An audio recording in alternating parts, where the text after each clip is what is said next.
Yo, it's Friday night, 9 p.m. sharp. You know what time it is. Narcocop and Tim T hitting you with that Lambo energy. He's Mike by name, but the streets call Narcocop. Used to bust dealers, now he's busting long shots. Retired badge, now he's bad with the bets.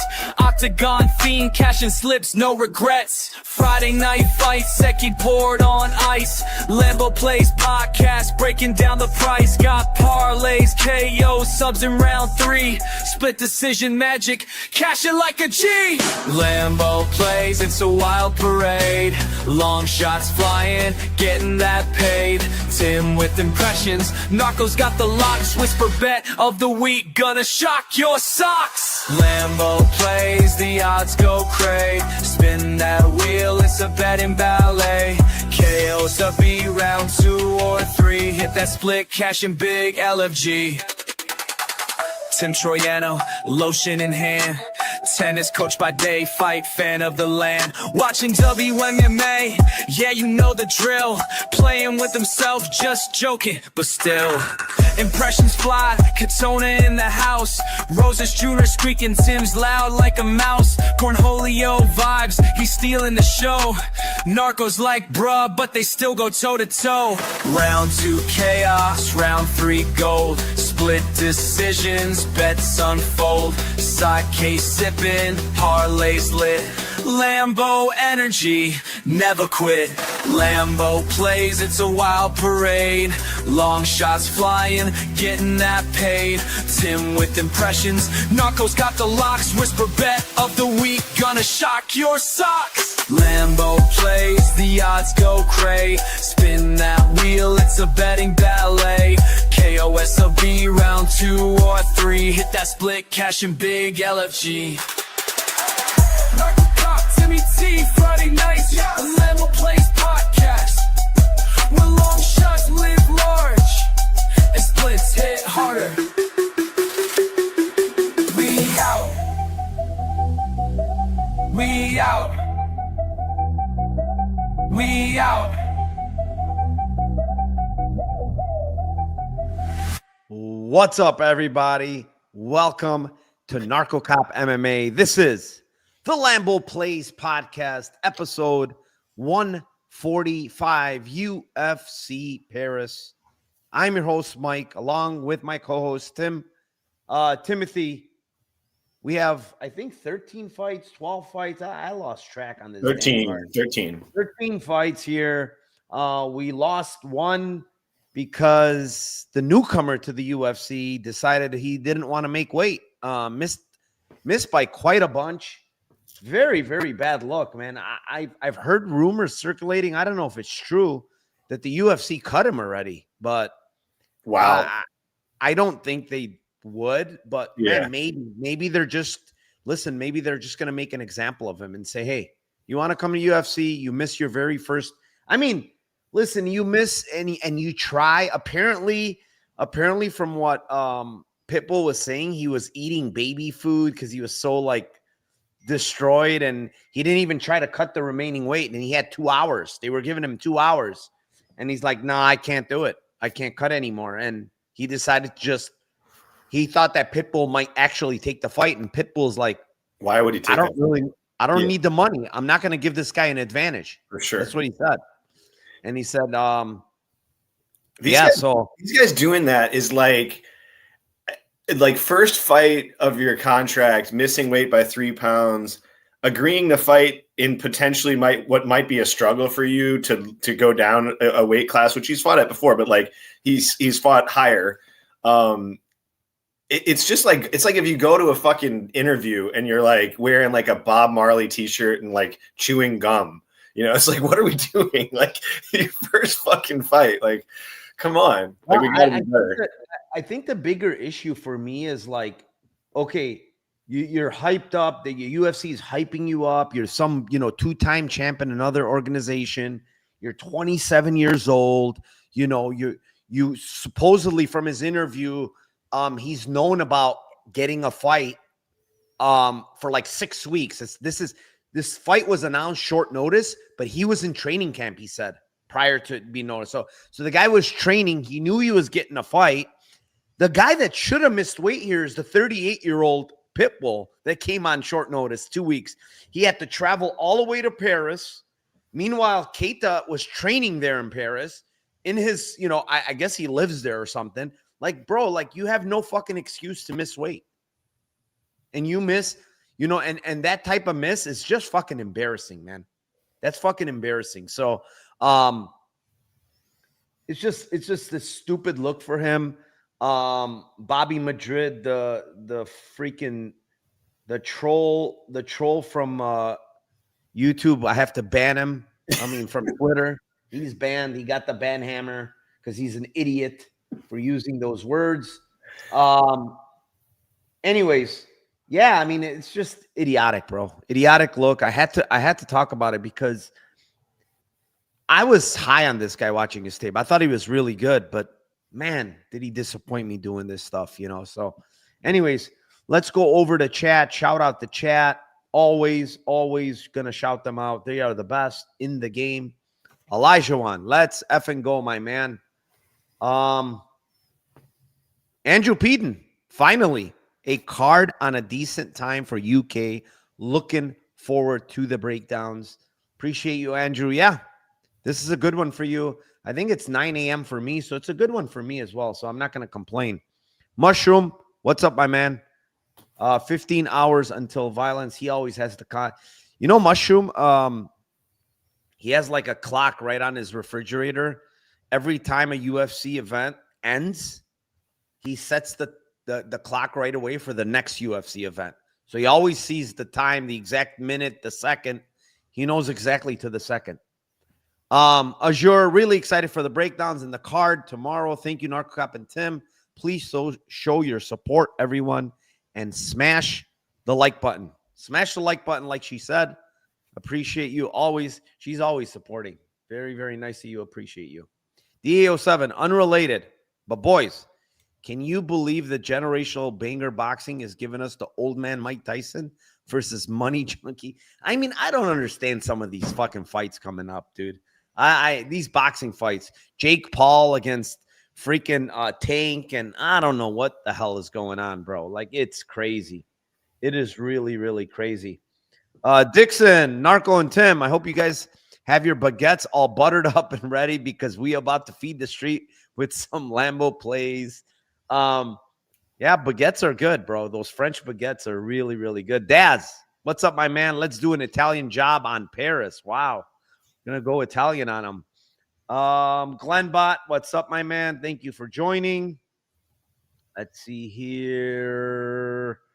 Got everybody talking to each other. What's up, Cody? What's up, my man? Good luck tomorrow as well. Thank you for joining as well. Eric, good luck against the Jets on Sunday, Big Tim. Yes, sir. Yes, sir. Are you scared, Tim? Nope. He's not scared, guys. He's not scared. Not this game. Dude is not scared. I see you added an extra helmet up there. Is there an extra helmet? I just angled it off, so I normally have that one up there, but it's now he's showing. Now because the season's here, he's trying to show off, guys. I get it. Philly Joel, let's get that money. I feel there are 5 great spots to make money on this card. Damn, 5 great spots. Philly Joel, Tim, he made it today. No fast speeding. Driving, no speeding. Yeah, just stayed home today. He's like, fuck it. I'm not going to go out. I'm not going to get drunk. And I'm not going to drive 125 miles per hour to get home to watch the Lambo play. So appreciate you, Philly Joel. What else do we have here? Oreo, what's up, brother? Thank you for joining as well. Felipe, hope for the early card. Let's go. Spafferon says, we want tacos. We want cheesecake. Do you get that one? Nope. What does that mean? Not at all. I don't get that one. Not one bit. Spafferon, what tacos and what fucking cheesecake are you talking about? Because you're making me hungry because I haven't ate for a while. Gabriel, Lambo plays. Let's effing go. Haymaker, what's up, my man? Thank you for joining as well. Jonathan Everett, how are you doing? Let's go. Haymaker says Keita is embarrassing. Dixon says they already released him. Did they?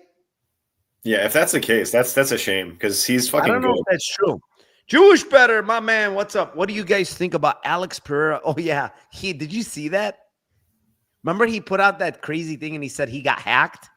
Well, it was actually from him. He admitted saying it was from him. Why would you even do that, dude?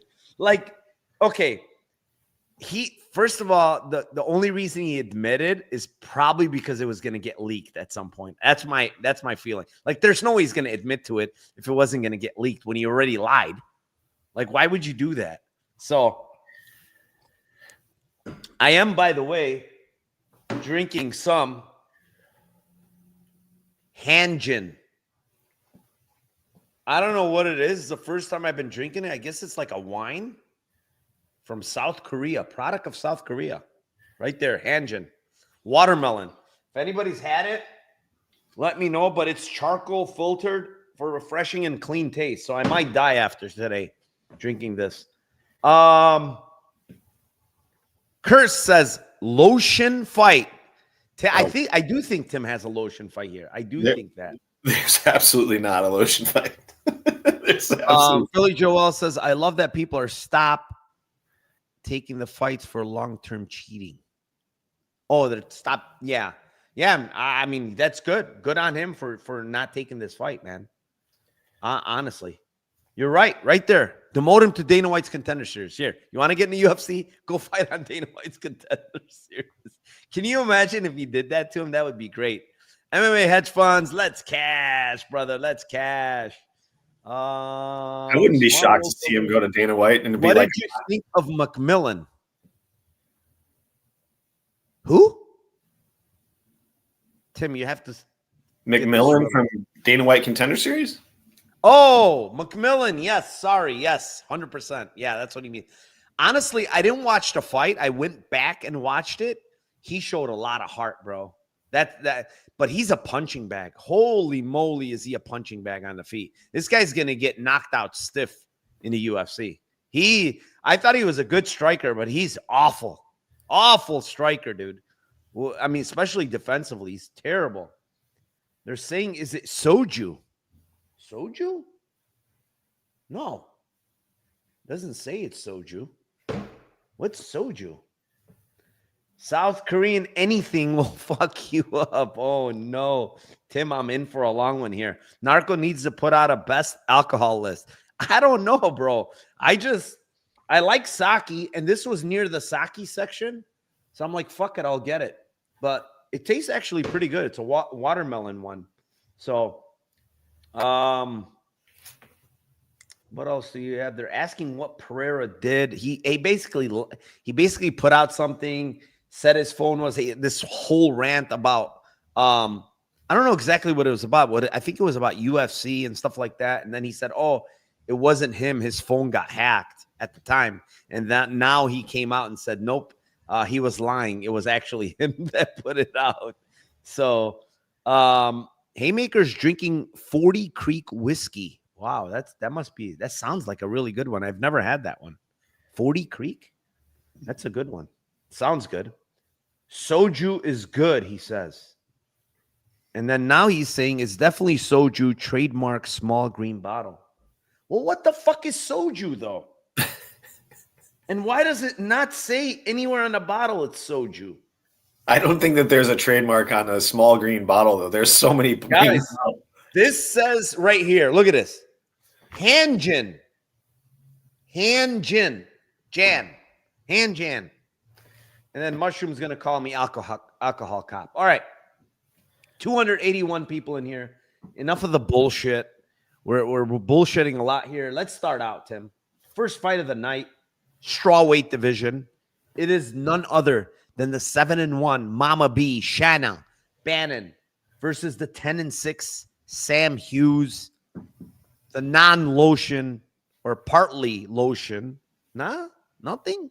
No lotion here, dude. No what do lotion. you mean? Dude, if every time I watch, first of all, have Sam. Have you seen how long the ass cheeks are on Shanna Bannon? They're literally like this long. I take a penicillin pill every time I watch Shanna Bannon fight. So I pretty much. Well, this is not a pet. I mean, you're not watching her to fight. You're watching. Just in general, just for safety, I just take penicillin just to make sure I'm safe after watching her fight. Yeah. All right. Well, Tim, you took penicillin, right? And now the fight's on. And what kind of Lambo player are you going to give the people here on this damn fight? Well, first of all, we got to give props to Shauna Bannon for pulling the armbar sub-2 for us out of her ass in the last fight and having a whisper bet cash. So props to her for that. God bless her soul. This fight, it's just, I mean, Sam is great. She's been a cash cow being a dog in fights versus, either fighters that kind of tend to gas a little bit or just aren't really, they show kind of one little weakness in their game that they take down defense or grappling. Sam's just not a fighter in general that you want to be like laying minus 300 on though. She's very hittable. She's kind of a weaponizes her cardio type fighter. But just doesn't really like separate unless if she's fighting somebody that has any talent whatsoever, she's not like going to separate unless she can get takedowns and get top time and shit like that, which in this fight, I think is going to be there for her. If this is striking though, for, 15 minutes and she doesn't go for takedowns, it's probably one of those fights where she lands heavier shots and is walking forward. And then you get pitter patter shots and like a 300 count of not significant strikes, but strikes thrown from Bannon. And she just throws garbage. It's just like, Vanessa and Demopoulos, like shitty volume that just sometimes the judges score and sometimes they don't. So a lot of kicking, a lot of Bannon's game is kicking. Her hands aren't really that great, but again, she's going to throw a lot of volume. So I think the fight goes a couple different ways. Like I think if you get, first of all, I'll say I think that Sam wins a decision. I think that's the most likely outcome, but it's not a Lambo. But I do feel like if Sam gets top time early in the fight and she can start to kind of cook late, I could definitely see her, getting a round 3, maybe late round 2 kind of finish situation, getting to mount, getting a really advantageous. I just think she's physically way stronger than Bannon. I also think that she's got good. She doesn't just lay and pray, so she does some damage when she's on top. So I don't think that like Bannon's just going to be able to throw up arm bars and shit and just stay safe. And then if you're on the Bannon side, I mean, Bannon by split is plus 900. I'm not going to bet it, but I think that if you're on her, I think she wins a greasy decision as her way to win. So round 2 for Sam and round 3 for Sam would be my picks. Plus 1300, plus 1700. Just think that it's possible that she could get a late finish, just grinding her down. Definitely has to be like, I don't see it being like standing in boxing. I just feel like it's got to be takedown and just ground and pound or getting a sub. Yeah, I mean, we've had some action here on Shanna Bannon. It was minus 340, and the lines come down to minus 300 here on Sam Hughes. Yeah, I mean, I think physicality here is going to matter a lot. Watching Bannon fight Ardeline, who's honestly not a really good fighter. She was able to get takedowns on her fairly easily. And I believe she went 2 for 2 against her in takedowns there. And no, sorry, 2 for 4. And, Bruna Brazil was the one that went 2 for 3 on her. And takedowns came, I mean, without a lot of resistance, man.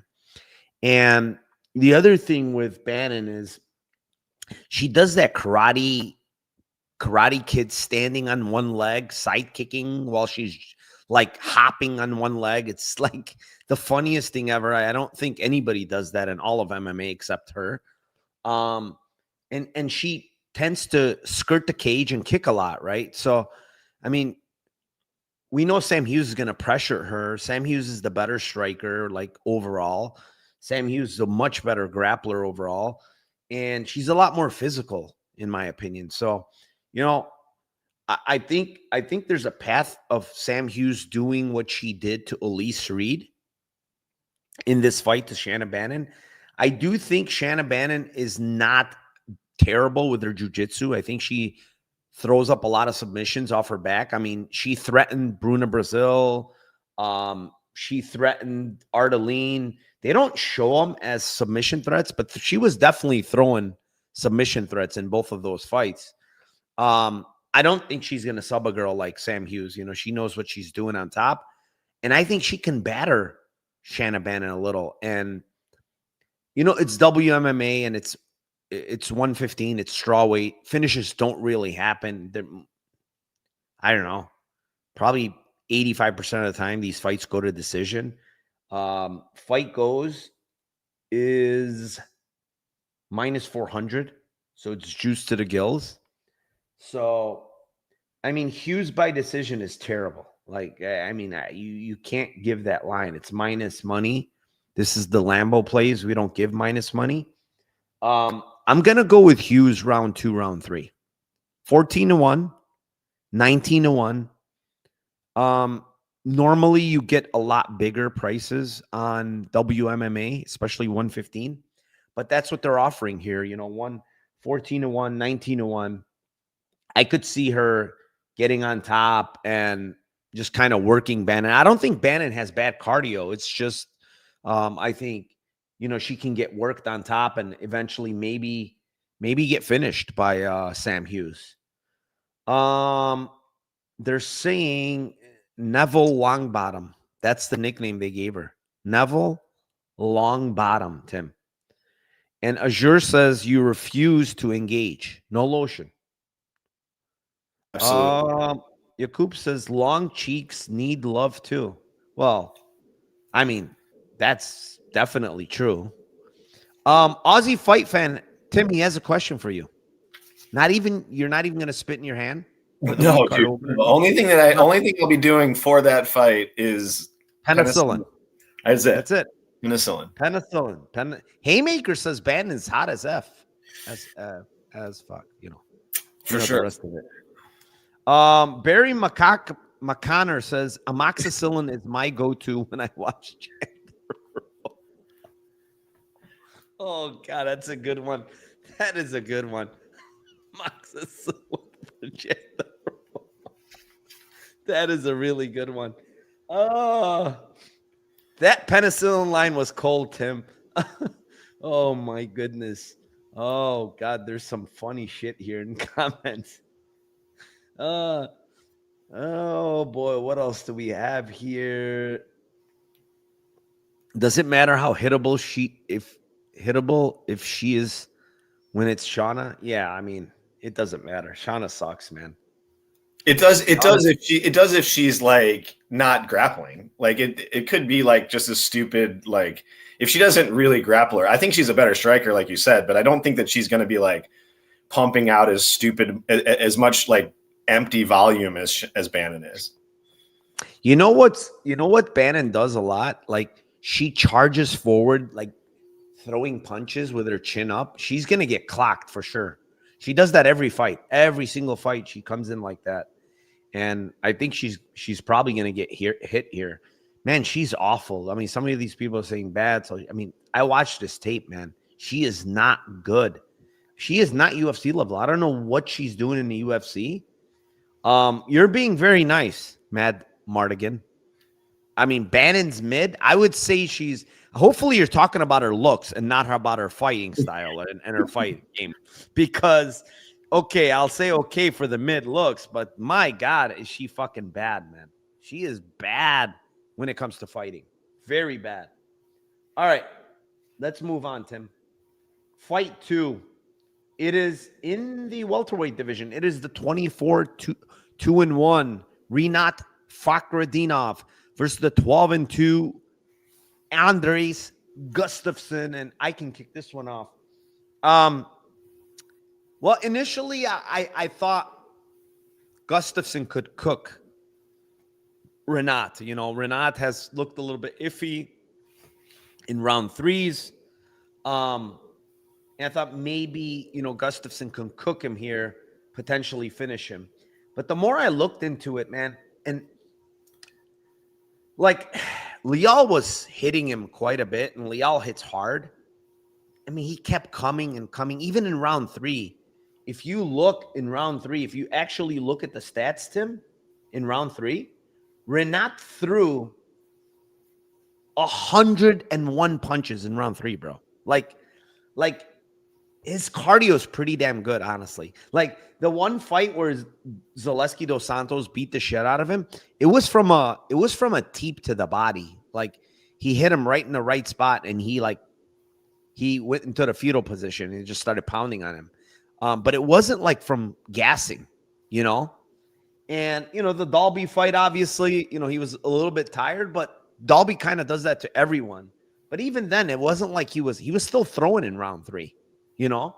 So the more I look at it, it's like, I really don't think the guy's cardio is bad. And yes, can Gustafsson potentially cook him? Yes. But like I looked at the Chaos Williams, and Chaos Williams kind of took this fight, I think, on short notice. And, you know, he was cooking Chaos late. Don't get me wrong. But Chaos can't grapple like Renat. You know, he couldn't defend the takedowns at all later in the fight. You know, he's getting taken down, rinse and repeat. I do think it's potentially could happen here. I'm not saying it's completely out of the question. But I think this fight is pretty close, like the line indicates, Tim. And I think the fight probably goes to decision, honestly, the more I looked at it. And split, plus 450. I think that's on, by the way, I think that's on Bet Online and not DraftKings. So take a look at Bet Online. I think that's where it's plus 450. But yeah, man, I that's how I feel. I feel like it's going to be a splitish type of decision.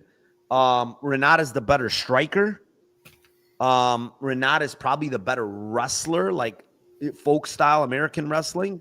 But when it comes to clinch work, I do think Gustafsson is just he's a hoss, man. He's so strong in there. And I think he's going to work Renat there quite a bit because I saw Dalby work him. I saw Michailidis turn him around a couple of times. There was a couple of fights that kind of gave me pause about this guy's clinch game. Even Zaleski got him a little bit in the clinch game. So I did not like some of those things I saw. If you're losing those battles to those guys, you're probably going to lose those battles to Gustafsson. The only thing I will say is one last thing is Renat can potentially get Gustafsson down on his back, you know? For sure. That's not out of the question either. So, yeah, I'm going to go with split here, plus 450. I lean, if I have to pick a side, I lean Gustafsson here. I think he is going to be able to implement that cage push / clinch game. But, yeah, I mean, it's going to be an interesting matchup. What do you have here? Yeah, I kind of see it the same way. I just see it. I think I see it like a different as a close fight that goes to decision. But I feel like I'm on the other side with Renat. Like you said, like if this fight is just standing and there isn't a ton of clinch work, I think he could potentially look, you know, solid favorite here. It's not like he's like some savant striker, but I wasn't really impressed at all by Gustafsson's striking and how he just plods forward and tries to get you and, you know, cut you off and basically put you into the clinch and put you into the cage. So, and then that's pretty much all that he was doing. That's just elite. Like that's all that I see. That's like, all right, this really stands out with this guy. He's physically extremely very strong. I just think that there's a lot of defensive liabilities with Gustafsson that I think Renat is defensively better. I think he's got, like you said, better wrestling technically. Whether or not he's strong enough to get him down, I'm not sure necessarily, but I don't know. I kind of think like I would look at this fight if I was Renat and be like, maybe I'm going for, you know, dropping a level in the middle of the cage if he starts to come in, but I'm not doing anything near the cage. Like every time I get within 5 feet of the cage, I'm like circling out and trying to get back to the middle and just not allowing this guy and let him walk into your punches and he'll do it all fight long. So I like the end split. I like Renat by decision and Renat by split. So the plus 450, the plus 210 on Renat by points, I think is my best play, my favorite play. And then Renat by split is plus 800. I think those are good. like you said, I think the Gustafson round 3 is not a terrible number at plus 1,300. We've been getting like fucking plus 700s and 800s on guys that cook guys. So if you like him, maybe you want to take a shot on that. But I like the Renat side here. I think that he can win a striking battle here. Yeah, I mean, it's gonna be close. It's gonna be close. Like I said, you're on that opposite side, but we'll see. It's all gonna come down to clinch work, honestly. For sure. At the end of the day. The judges won't be a factor like Leal. Yeah, that was a crazy robbery, dude. Crazy robbery. I was thinking Renat top tines him. Yeah, I mean, he definitely could. Honestly, he definitely could. Striking defense is sketchy. Yes, I agree with that. I don't think Renat is the best striker, but he's the better striker of the two. But Gustafson does throw big bombs, man. And he landed some big bombs on Chaos early on. So you got to be careful with him. Pitlick had a minute total to work on him from distance in that fight and was low-key piecing him up. Just couldn't handle the clinch. Yeah, but Pitlick, I think he was a Muay Thai striker background. Like, that's not Renat's like bread and butter. Renat's, he likes to wrestle, The Finnish dude, Coach Gustafson. Yeah, that was true too. That was a bloodbath. That fight was an absolute bloodbath. All right, let's move on, Tim. Fight number 3. It's in the middleweight division. It is 21-10. Brad Tavares versus the 17-6 Robert Bryczek. This one's yours. Yeah, I wrote like gigantic capital letters like pass on this fight. Like don't do anything. I'm not gonna bet on this fight. I don't think that it's a good spot to like. I just don't think it's a good spot for either guy. I think that Brad Tavares, you just don't know when he's going to fall off the cliff if he hasn't fallen off the cliff already. And Bryczek for me it's not like Brad is the only old guy here. Like, dude, it's 35 years old. He hasn't fought that much. He hasn't fought in like since last February 2024. Losing a decision to Pateria, gassing out super, super hard in rounds 2 and 3. There's nothing that I'm like, oh, dude, I like this about this guy. Like he wings wide shots, got power. That's about it. Could he catch Brad early? Maybe. Yeah, it's definitely live. So I really don't have much confidence in this fight at all. If I were looking at it, I would take round 1 KO Bryczek at plus 900 and round 3 KO for Brad at plus 2,200. I think it's probably a Brad decision, but I would just go first round and third round and hope somebody dies either early or dies late. And I think it's possible for both. I think Brad could light his calf up like pretty bad. Seems pretty heavy on his front leg, on his front foot. And he did that to Weidman. Like he almost finished Weidman with kicks there. So he's obviously not a threat usually with KOs, Brad that is, but his chin, you just never know if it can hold up, and maybe one of these big shots from Bryczek lands. So round 1 KO for Bryczek plus 900, round 3 KO for Brad plus 2,200. No, I'm going to pass this fight though. In general, I'm not betting this fight. Yeah. Bryczek in his first fight against Pateria, he didn't look good. He didn't look great.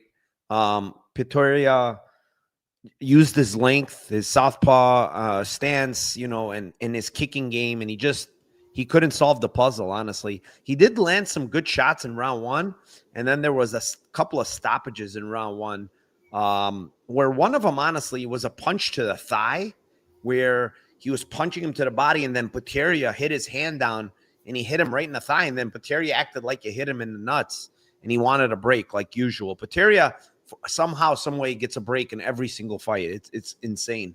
But yeah, he didn't look great there. He did wobble Pateria in round 3, but then Pateria came back and wobbled him in round 3. So it was a funny sequence there. And then he's been off for a while now, a year and a half off. I think he's had a couple of knee surgeries from what I've read. He had a couple of knee surgeries. That's why he's been out for so long. And now he's coming back, and he's fighting a guy in Brad Tavares. Bryczek is 35, but Tavares is 37, right? So Tavares, way more UFC experience, tons of UFC fights, faced just about everybody in the middleweight division. But the truth is he's been pretty underwhelming lately, just from the aspect of who he's beating, who he's losing to. Like, you look at the guys he's beat, right? It's GM3. He lost round 3 somehow to GM3, which is fucking insane. Chris Weidman had no legs, just absolutely chopped both of his legs off. Akhmedov was a split decision. That guy's not in the UFC. Antonio Carlos Jr., he also kicked his legs quite a bit in that fight. Also not in the UFC. And those are his wins of late, you know. He's losing basically to everybody else, right? Bruno Silva knockout was terrible. Terrible look. For as much as we say Brad Tavares is durable, he's been knocked out 5 times in his 10 losses. So, you know, he could be knocked out. Burchek, on the other hand, I actually think he has really good boxing. I like his boxing. I think his hands are really good, but he's pretty one-dimensional, you know, when it comes to the striking. He's mostly hands. He throws a little bit of kicks, but not a lot. But his calf is there to be kicked. I agree with that.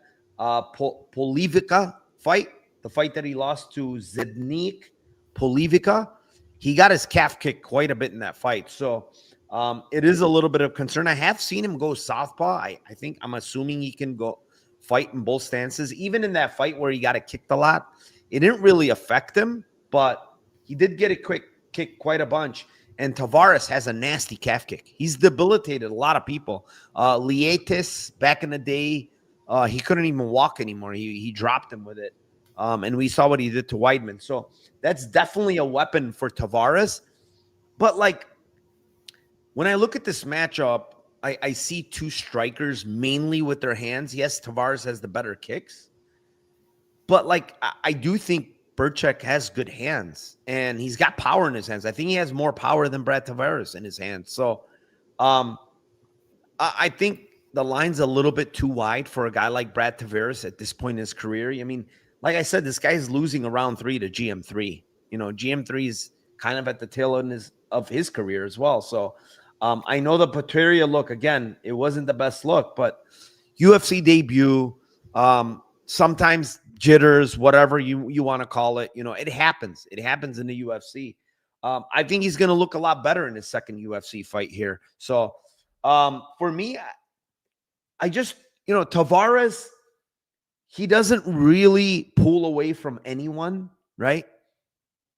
Burchek, I think, is going to be there. I don't think he's going to get knocked out here unless his leg is going to get torn apart to smithereens. His decision line's kind of intriguing to me. Plus 490 on FanDuel. Brychek by decision. I didn't look at what the split was, but that would be interesting as well. I didn't even look at that, but if anybody could tell me from chat, what is Brychek by split? Because I do think if this fight hits the scorecards, it's going to be a pretty damn close fight. Oh, I see it. Brychek by split, 16-1 on DraftKings. I don't mind that, man.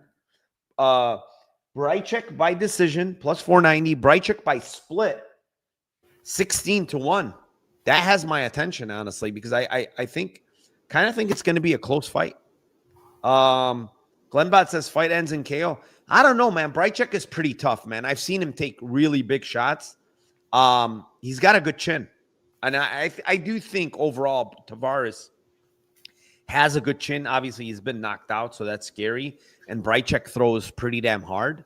But, yeah, I mean, Brychek after round 1, does he have any knockouts after round 1? I don't think so.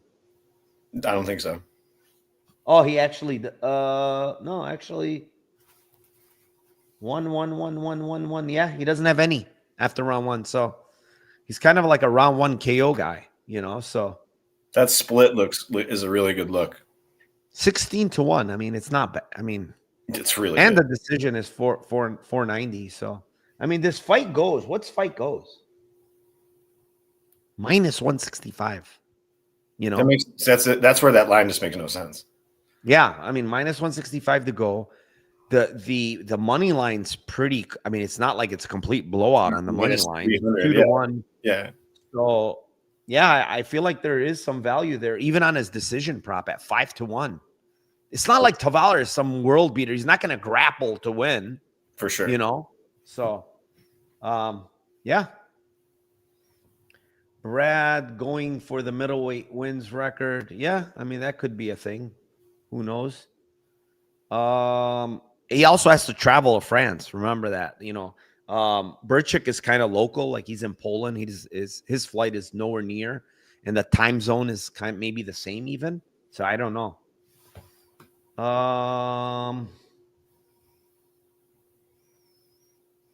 Philly Joel says that's the play of the night, 16-1. All right, let's move on here. Fight number 4. It is in the welterweight division. It is the 13-2-1 Sam Patterson versus the 9-1 Trey Waters. This is honestly a very intriguing matchup. Both gigantic guys for welterweight. Sam Patterson finally meets a guy that's taller than him in Trey Waters. I actually like what I saw from Waters. You know, I like the boxing. I like the takedown defense. I think he has good takedown defense. I think he has good boxing. I think his cardio checks out. Honestly, everything really checks out for me from a guy like Trey Waters. Yes, once he gets grounded, he's not the best, but I don't think he's a fish out of water. You know, Gabriel Bonfim got him with the Von Flu. Fine, but I really don't think he's a fish out of water when he gets grounded. And you know, he's training over there at Fusion XL. He's getting better training partners. Sam Patterson moving up to 170 has looked much better than 155, especially his chin. We've talked about that. I think everybody's talked about that. 3-fight win streak kind of surprised me with the KO over Danny Barlow. But I will say, man, as much as people think that the best part of Sam Patterson's game is his ground game, I think it's his striking. I think he's got really, really good striking. Good hands, good kicks, good movement. The issue for him on the feet was his chin, right? Like defensively, he tends to put his chin up a lot when he was pulling back and he was getting hit and getting knocked out or dropped or whatever. He got hurt in the Dana White's Contender Series fight. He came back. He got knocked out against Yanil Ashmouz.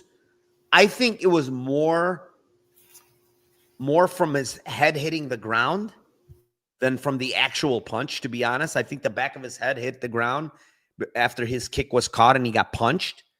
But Trey Waters, you know, hits decently hard. I don't think he's a huge hitter, but I think he throws very good combos, really, really good combos. He uses that jab. His jab is really, really good. I love his hands. I really do. I like his hands a lot. I think he's the better boxer of the two. But I will say Sam Patterson has very good calf kicks. And I've seen Trey Waters have a lot of trouble with calf kicks in 2 fights. Quinlan fight, he had trouble with the calf kick. And Goff fight, he had trouble. He got hit in the calf kick quite a bit in both of those fights. And, you know, Sam Patterson's a better kicker than both those guys. So he's got to be very, very careful, you know, just standing there and getting calf kicked because he is a boxer. And these boxers kind of stand lead leg heavy. We say this all the time. But I think this is a very close fight, man. I really do. I lean Waters at this money line price of plus 155. I don't think here's the thing. Everybody is banking on Patterson grappling. He never initiates takedowns, guys. If you look at the tape of Sam Patterson, those takedowns he got against Lioness and Crosby were initiated by his opponents. They initiated the clinch because they were uncomfortable getting hit on the feet, which in turn gave him the opportunity to take him down and get on top. I haven't seen much tape at all on this guy going for double legs. He did it against one guy that I've seen, and that was years ago against this Dijon guy, Yelise Dijon. But outside of that, man, this guy doesn't grapple. Even against Sensei, he did not grapple. Sensei initiated all the grappling. So I look at this and I'm looking at Trey Waters by decision, Tim. Plus 550. Okay? Closely lined fight. The guy is 3-0 to the decision. Sam Patterson has been to the decision only one time, right? Why am I not going to play plus 550 in a close fight? In where both guys, honestly, at the end of the day, I feel like, yes, Sam Patterson does. I've seen him get hurt in fights. He's been knocked out. I do think he's a little bit tougher than he's given credit for. I will say that. I've seen him go through really bad times in fights and come up, on the good end of a fight, even win the fight. So I think people are like over exaggerating about his chin. I do think defensively, he does some stupid things, but I like Waters by decision here, man. Plus 550. Sign me up. Sign me up plus 550. I like it. I'm hoping this fight kind of reaches. I'm thinking of playing fight goes, to be honest, because I do think Waters is durable on the feet. I mean, that Goff fight was insane. Absolutely insane fight. So, yeah. Plus 550 by decision.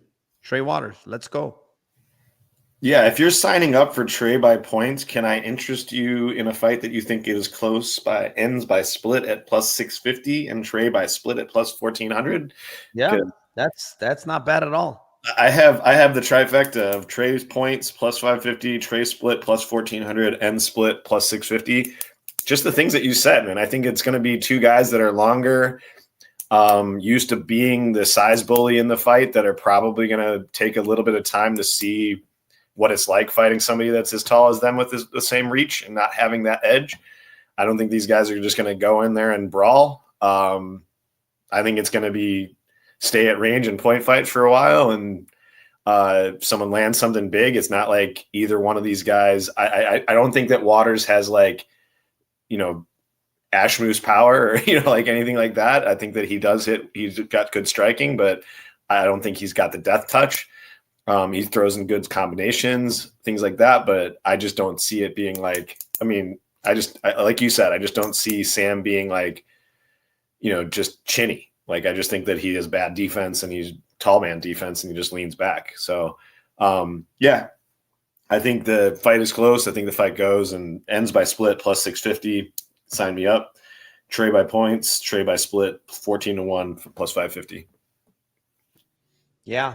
What do you think about Sam? I think his cardio is great, actually. He's got great cardio. Don't question.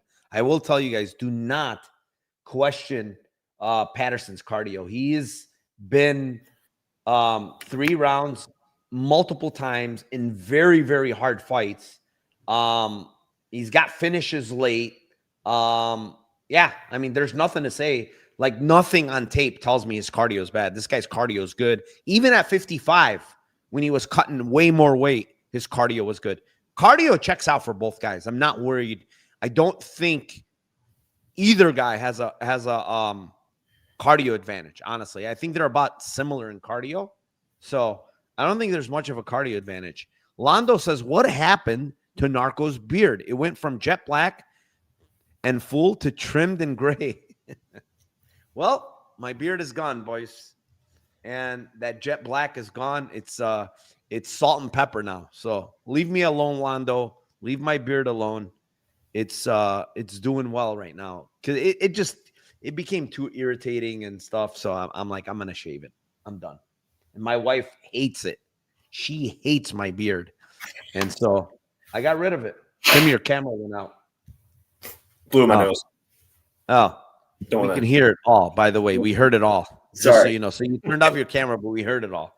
All right, here we go. Fight number 5. It is in the lightweight division. It is the 10-2 Kawhi Fernandez versus the 13-3-1 Harry Hardwick. Tim, this one's yours.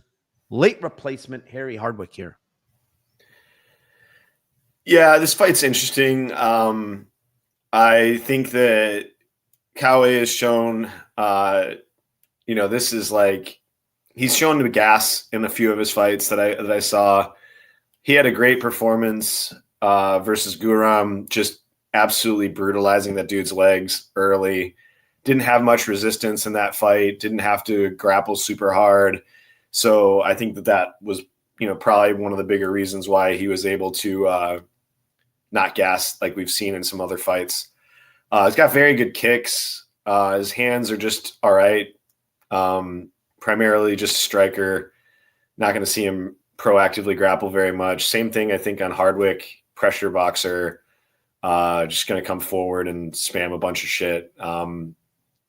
Just think I think when I was watching tape and I was thinking just the arc, the setup for this fight, it reminded me a little bit of the, not stylistically with Oki versus Aswell, but situationally Aswell on a full camp versus Oki, I think wins that fight because he doesn't gas in round 3. And I think that could be similar here where if you gave Hardwick a full camp, normally his pressure might be able to cook a little bit more on Kawe in round 3, but I don't think that it's going to be easy for him to do that with just not a training camp. So I think that, normally I would say it's a pretty, if both had full camps, I think it would be round 1 high percentage Kawe, round 3 high percentage Hardwick, but this did not in this situation. I just think because he doesn't have a full camp and he's on such short notice, I think he's going to try to do his game and he might gas a little bit himself and late. I could be wrong on that. He might be fine, but I just think that it's not going to be as big of an edge as it would if he had a full camp. So give me the Kawe by decision, plus 195 and split plus 400, Kawe split plus 700. I just think same type of trifecta bet. I think that maybe it's a little close. Maybe he is able to turn things around in the end. Maybe the pressure kind of stunts Kawe's kick game, things like that. But I lean Kawe. I think he's going to be faster early and probably has a 29-28 kind of situation. Yeah, I mean, Kawe, it's minus 200 now, plus 170 on Hardwick. Obviously, he's the guy in full camp. He's the guy that has actually looked pretty good. Looked very good in his last fight against Kudalatse. Looked really good against Muhammad Yahya. Didn't look great against Jacasey when he was getting taken down, but he's looked good in those 2 fights. He's got a really, really good kicking game. Very, very heavy calf kicks, stuff like that. But honestly, when I watch tape, and I don't like this Hardwick guy, by the way. I do not like this guy. He's coming up a weight class here, coming on short notice too. But when you look at stylistically this matchup, I think it's kind of bad for Kawe. Here's why. Kawe needs room to deliver his kicks. He likes to stay on the outside. He likes to kick. And his last 2 opponents literally gave him that exact fight. Kutalatse, just sit on the outside, get kicked, and he was okay with it. I don't understand the game plan. Yahya, same thing. Absolutely get obliterated with kicks. Jacasey, no. Pressure forward, get takedowns, work the clinch, whatever. Don't let this guy get off of you at distance. His other loss, Luan Sardinia, who's a good fighter. Don't get me wrong. But what did Luan do? Pressure him, push him to the cage, implement some takedowns, and cage work. Do a lot of cage work on him. And let me tell you, Tim, round 3, this guy was exhausted. He was holding on for dear life in round 3 in that fight. That tired. And again, Harry Hardwick, I don't rate. I don't think this guy is very good. He's too hittable on the feet. But when we're looking at stylistics of a matchup, I think this is a bad matchup. Hardwick doesn't fuck off. That's the one thing I can tell you. He's not going to sit at range and try to kickbox with Kawhi Fernandez. He's going to make it ugly, bro. He's going to come in the pocket. He's going to throw to the body. He's going to clinch. He's going to throw elbows. He's going to do all kinds of shit to make this an ugly fight. And that's just how he fights. Every single fight. He fights. He makes it ugly in the pocket. I was very impressed with this Kuani Lopez finish. Kuani Lopez, for those that don't know, extremely durable guy. Super, a lot of power in his hands. And he just broke him in that fight. I couldn't believe he broke a guy like that. I thought that guy, Kuani Lopez, was going to knock Hardwick to another universe. That's how hard that guy hits. And somehow he broke him there. Very good look for Harry Hardwick. I was impressed from tape, and overall, when you look at a guy like Hardwick, very hittable. That's not something you want to be in the UFC, but I think this guy, Kawhi Fernandez, is overrated, in my opinion. That's my take on him. Like, he's won his last 2 fights. He's looked good against Kudalatse and Yaya, who doesn't even belong in the UFC, by the way. But I'm not, he's got a good kicking game. He's a good striker at distance, but I'm not really impressed with his game overall. And I think his cardio, I'm going to say it now, it's bad. It's not suspect. It's bad. And I think if Hardwick can push that pace, and obviously he's taking this on short notice, but I think he can, man. These guys are always in the gym, these Hardwick brothers. And I think I've seen him go 4 or 5 rounds. He finished that Lopez guy in 4. This guy keeps coming, and he's going to dig to the body, and he's just going to make life a living hell for Fernandez if Fernandez doesn't get him out of there early. So I am going to give my first whisper bet of the week, and it is Harry Hardwick by knockout, rounds 2 and 3 at 18-1. On FanDuel. I honestly think Hardwick can cook this guy. He works the body really well. He throws a lot of volume. He pressures very hard.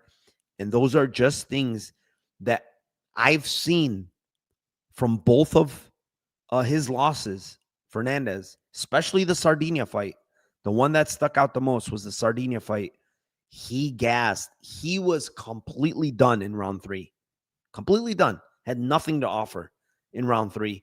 And if you have nothing to offer in round 3 against a guy like Hardwick, oh, God have mercy on you, because he is not going to stop, dude. I know this guy, even though it's short notice, he is not going to stop in round 3. Now, again, the concern is short notice, up a weight class. Up a weight class more than anything for me. I don't really care about the short notice. I think these guys are constantly training, but the upper weight class has me a bit worried because Fernandez is a bigger guy, and he's not even small for 55. And you have Hardwick moving up from 45 to 55. So that's my concern there. But yeah, that's how I see this fight. Fernandez is the rightful favorite. Don't get me wrong. I do think the line is a little bit too wide. Real Deal reposted the stream. Appreciate you. So if you're on Twitter and you're watching, which I know there is, let me see how many. There's 372 people on X watching this. Can you please repost this stream and comment, like, whatever, to share it with the Twitterverse or the Xverse so we can get more people in here. 490 people. Appreciate you all. Let's see what else here. I need a winning parlay, or tell me the method of victory for a fighter for a fight tomorrow, please. We've been given a lot of methods to victory. If you're listening, we will give them out throughout the night. What is he saying here? That's the Korean drink talking. Huh? I don't get it. Oh, because I said Hardwick finishing? No, that's not. That's Narcocop talking. What's up, my man? No process. How are you doing? All right, Tim. Let's move on. Fight number 6. It's in the heavyweight division. And it is the 27-9 Marcin Tybura versus the 25-6 Ante Delija. And I will kick this one off. I like Delija a lot here. These guys have fought before years ago, many moons ago, Tim. And Ante Delija in this fight was doing really well on the feet, tagging up Marcin Tybura on the feet. He throws a kick, and his leg basically snaps or buckles or whatever happened. I don't know what happened, but he broke his leg or something, right? He comes back, and he gets to the PFL at some point, wins the PFL title. I think he wins it twice or once. I don't remember, but he won $1 million at least, right? He got to the finals and then won. Yeah. And, you know, even in his last loss to Moldavsky, I think that was the finals, it was unfair, bro. He kind of like tore a groin, or he tore something in his thigh area. He just gave up. You could tell he gave up. And I saw an article later saying that he had some kind of groin injury in that fight. Something happened during the fight, and he just couldn't do anything. It goes down as a KO from punches and knees. I don't really look at it as a KO at all. I don't think it's a KO. He has been knocked out. I look at his career, and it says 3 knockouts. Only one of them has been a real knockout, and that was Bruno Capoloza. The other one was also, unfortunately, an injury, which was to none other than Marcin Tybura. So, guy's only been knocked out once. He's very durable, in my opinion. He's the more durable of the two. He's the younger of the two. They have very similar experience. Both guys have a ton of fights. And Delija's the younger guy. And the main thing why I like him here a lot, Tim, is because he has been training with Tom Aspinall for a while now. We're talking about, I think, 6 months, 5 to 6 months every day with the best heavyweight on the planet currently. He's going to improve, bro. Even at 35, he's going to see things he hasn't seen. He's in better shape physically. When he weighed in, he's a little bit lower. He looks in better shape. All those things matter, bro. And this, to me, this guy, Marcin Tybura, is just, I bet him last time against Mick Parkin, and he almost got finished in round 2 by Mick Parkin from ground and pound. How does that happen? How does Mick Parkin almost finish you with ground and pound, right? Tybura's striking, it's okay. He does a lot of fucking movement and shit, but zero power in his hands, Tim. This guy has no power for heavyweight. None in his hands. I'm not afraid of his power on the feet. I don't think he can hurt Delija or knock him out, even though it's heavyweight. He has no power. The worst thing that I'm afraid here is somehow Marcin Tybura gets on top of Delija. Now I think, hold on a second. I think Delija is the much better wrestler of the two. I'll say that right now. I don't even think it's close in the wrestling. I think Delija is a way better wrestler. The issue I have is, what if Delija gets on top of him and gets swept? That's the issue I have, because I've seen Delija get on top of Capoloza and lose position, either getting swept or get anxious and lose position and get his back taken. That's not a scenario I would like for him here, because if there's one thing Tybura is really good at, it's at sweeps, it's the jiu-jitsu, it's the ground and pound. So I don't want him on top of Delija. I think he should keep it standing. I think he has more power. I think he's a little bit faster. And I think he's probably working on his striking quite a bit with Tom Aspinall, man. So I do think that Tybura is, I don't want to say he's like not durable, because I've seen him take pretty good shots. He got hurt bad against Denise, but Denise hits hard, He got hit quite a bit against Volkov and took him. So that was kind of impressive. And I feel like he can always pull guard, like the way he's done it many times, where he's hurt and he kind of just pulls guard on people, and lays on his back. And he knows he can kind of like play off his back, right? So I I'm going to go for a sneaky one here. Ante Delija by decision, Tim. I don't think anybody has this on their bingo card, but Ante Delija, Tim, quick note, 7-1 to the decision. Yes, sir. Plus 500. UFC debut. He could have a little bit of jitters. He doesn't have to like go crazy and knock out Tybura. Please don't knock him out, Delija. I mean, if he did, I wouldn't mind because I have his money line. But I like Ante Delija here. I just think he's the better mixed martial artist, man. Better striker, better wrestler. Only thing that Tybura is better than him is literally jiu-jitsu. That's it. I don't even think Tybura has better cardio. Better cardio, better durability, all on Delija. And I'm looking at this price, and it's minus 125. I think this is a much worse matchup than Mick Parkin. It's not close.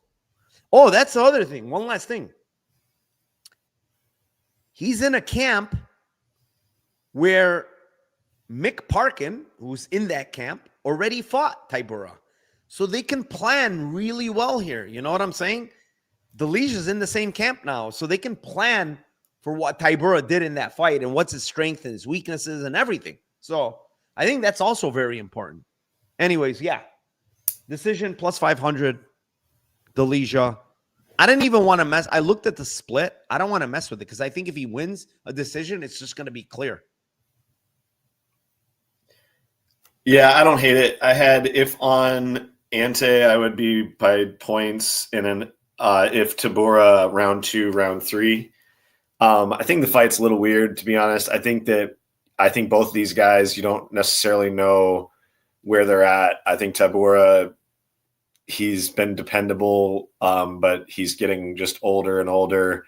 Him getting armbarred from guard and heavyweight versus Spivak is a tough look. I had him by decision last fight against Mick and by split, and I thought that was really close, but got a little bit lucky there.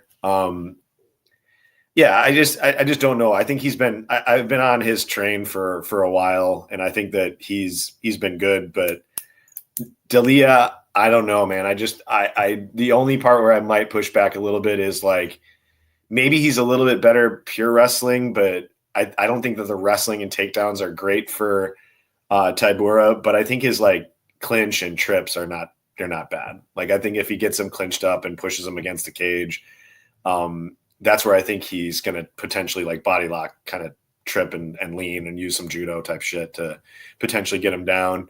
And if he does get him down, that's the thing where it's like, there's not a lot of guys. Obviously I just talked about Spivak fucking armbarring him from guard, but like, there's not a lot of guys that are getting up or reversing Tybura when he gets on top. Like he's very, very good on top, and he has good jiu-jitsu, has very good ground and pound. So I ended up on Tybura round 2, round 3, but I like a lot. I like the points as well for Ante. I think that if it is striking for 15 minutes and there is no grappling involved, I think that he is the clearly better striker with more power, and he could definitely win a decision and or KO Tybura here. But yeah, 1,100 and plus 1,500 for round 2, round 3 for Tybura. I don't hate it.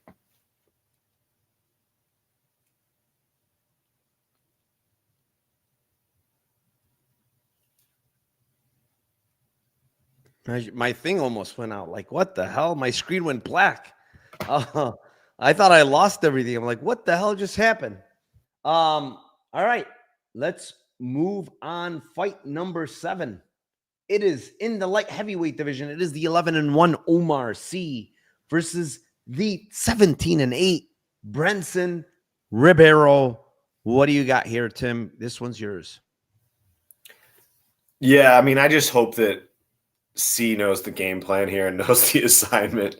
I think he will. I think the last fight was a very, very tough matchup for him.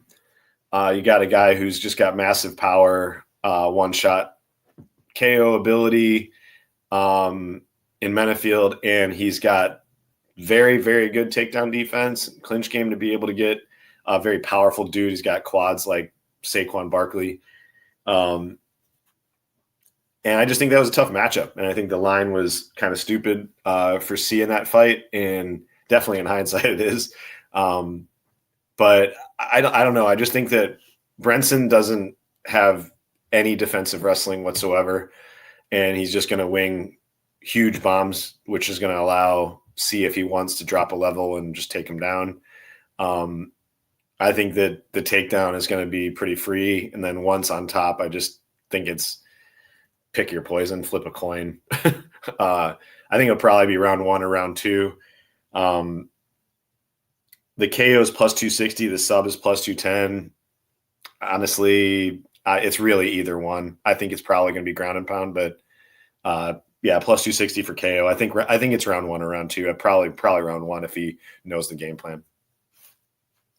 Yeah, I mean, I don't know what to think of this Omar Sy guy, because I do think he's kind of skilled. I don't think he's bad, especially for light heavyweight.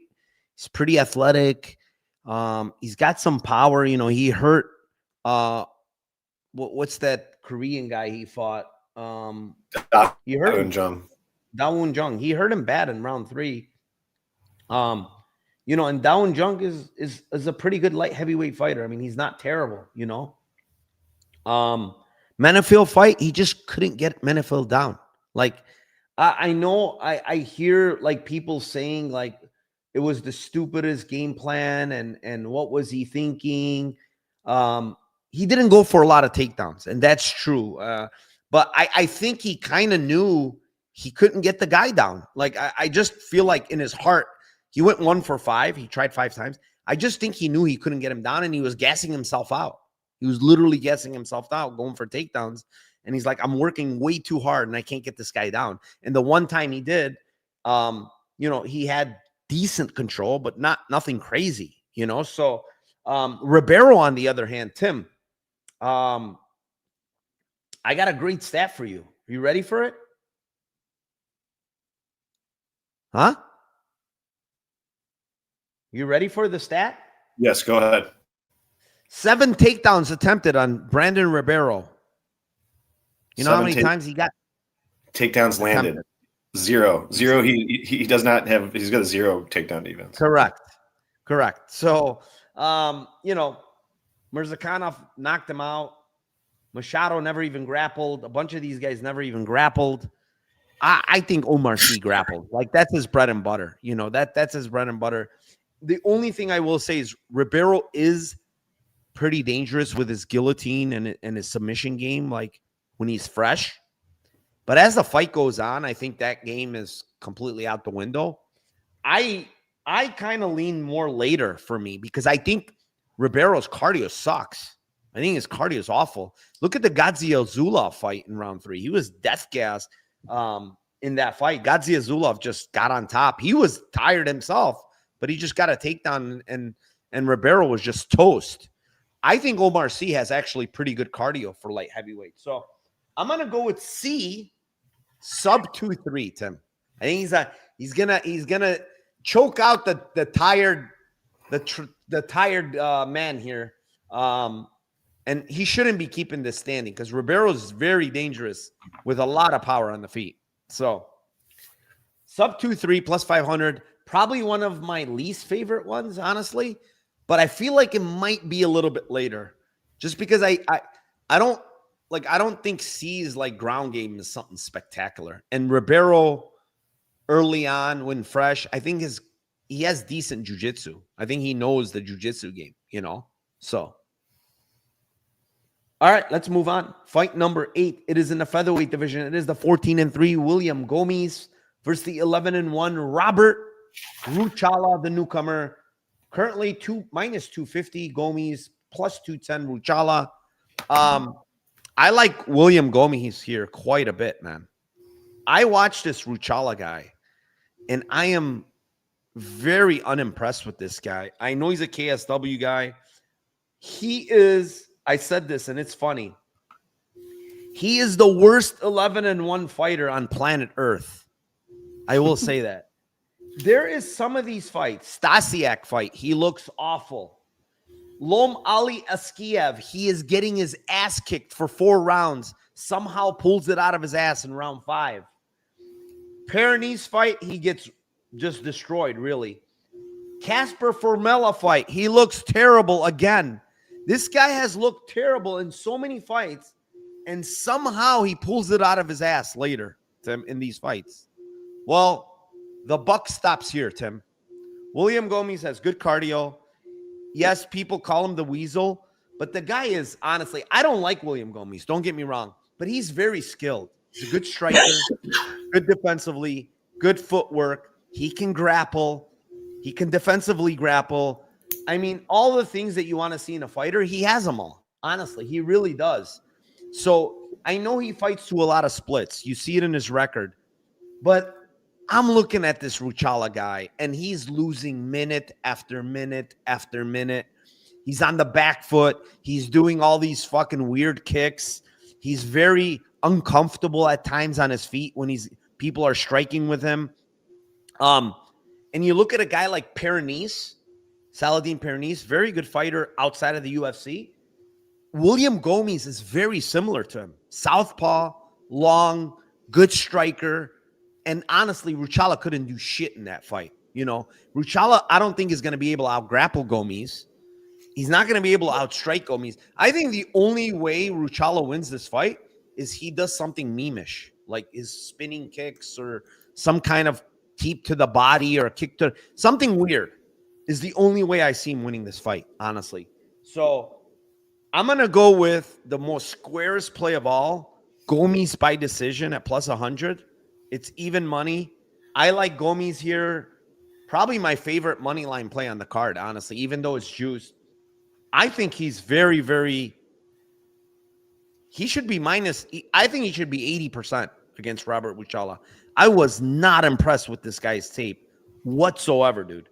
He probably had, for a debutant, like coming in 11-1, I thought I was going to see really good tape. People say he's aggressive. This guy's not aggressive. He's on the back foot 90% of his fights. So I will give him one thing. He's tough. He is tough. But is that a very good attribute to come into UFC with, being very tough? I don't think so. So give me William Gomis here, man. He's faced a similar guy, way harder guy, I should say, in Joe Anderson Brito. Came out with a win in a close fight. Brito would murder Ruchala, in my opinion. So, yeah, give me Gomis by decision. Nothing crazy, nothing. I don't even think it's split. That's how bad I think this dude is. Yeah, we see this one pretty similarly. I was not impressed at all with the guy either, with Ruchala. The only thing I would also add is honestly, I don't think that Gomis historically is like grappling guys. He's usually trying to counter grapple, but like he's a much better grappler than this guy. I saw this dude getting taken down, having really bad hips in his takedown defense, getting reversed from fucking really good positions that he had established, and then just getting swept and reversed against guys, like doing multiple, like just taking a long ass time to get up while he gives up his back. Like if you're giving up your back, you have to give up your back sometimes to get up, but like you got to do it quick. And he's like just taking forever to get up. He seems slow and unathletic in these situations. And I just feel like I totally agree. Like, I think that it's most likely Gomis, a typical kind of weasel. Gomis just kind of staying defensively sound. He's an incredibly defensively responsible fighter that just doesn't put himself in harm's way ever, and can defend against elite attackers like Brito and those guys, and like Hyder Emil, where these guys are just fucking killers, and he can stay safe and weasel his way into potential wins. And I just think that he's just going to be faster, longer. And I do think it's kind of crazy. Like I'll give a whisper bet. I honestly don't think it hits, but like, I do think it's live if he grapples. Like if he drops the level at any point, he has gone for subs against guys. And I feel like I think takedown would be really easy to get against this guy. I don't think it's going to be that hard at all. Like Gomis by sub is plus 1,100. Gomis by sub round 2 is plus 3,500. Sub 3 plus 4,500. Like, I don't know. I just think that it's possible that he could get a submission here. I think typically he's 1-1 to the sub. And I think like in situations where you get guys that are like non-sub, they don't go for subs, you'll see like 15-1, 20-1 sometimes on these lines. So I think 11-1 is like the books kind of protecting and maybe not saying necessarily it's coming from Gomis as much as the vulnerabilities from Ruchala on this situation. I would play it safe as well, taking round 3, round 2, just 1,000 and 14-1 if it is a KO.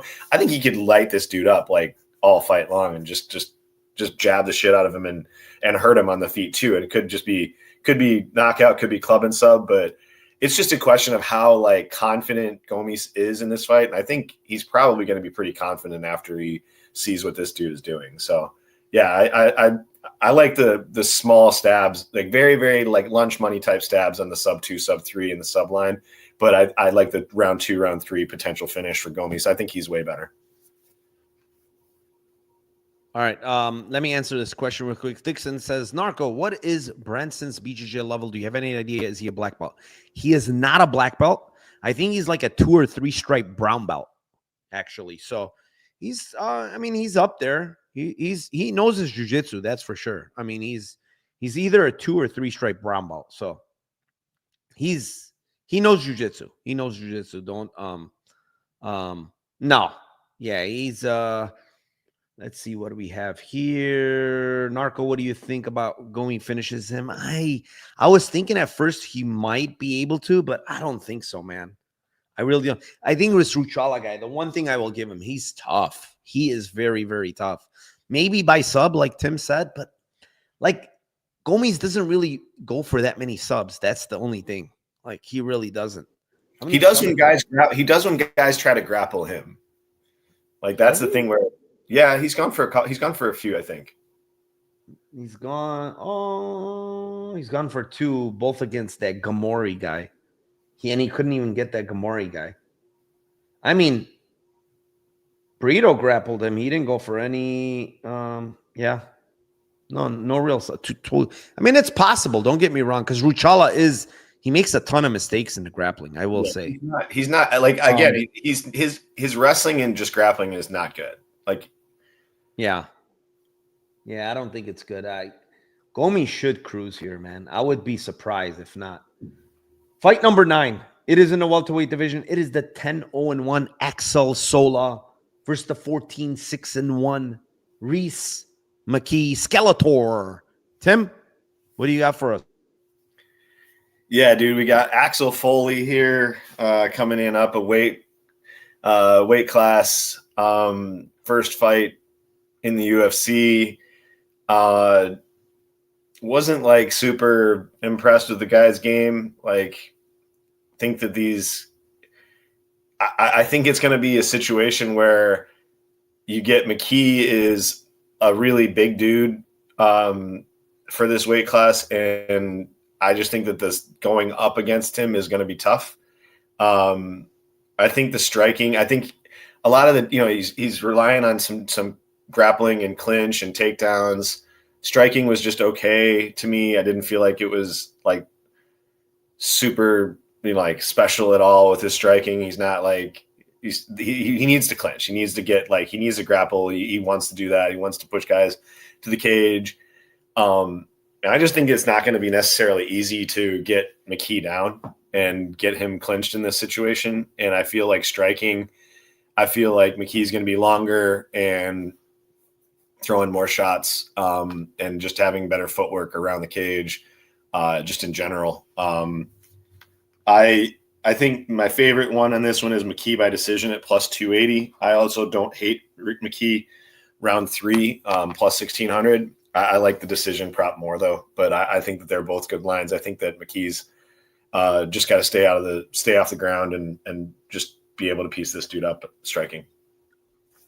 Yeah, I mean that's my issue here. Like at first glance, I was like, okay, Reese McKee, more experience, UFC experience. He's the dog here against a short notice guy coming up a weight class.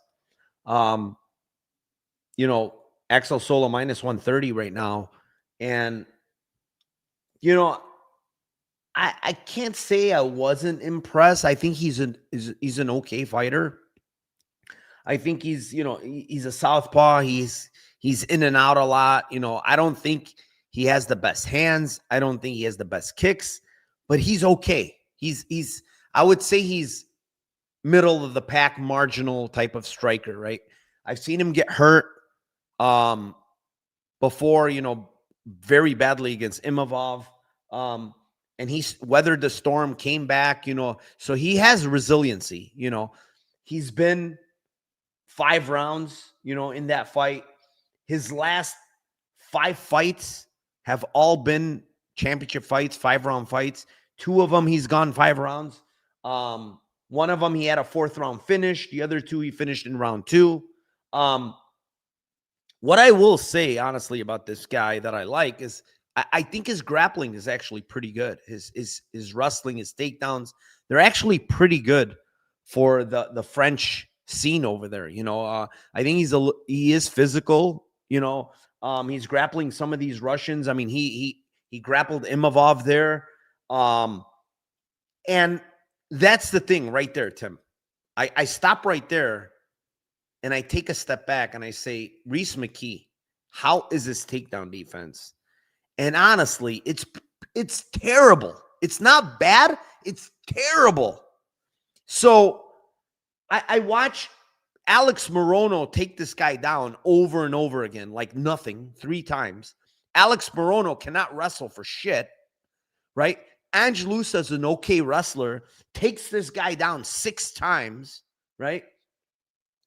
Yes, I have an issue with this guy's takedown defense. It's terrible.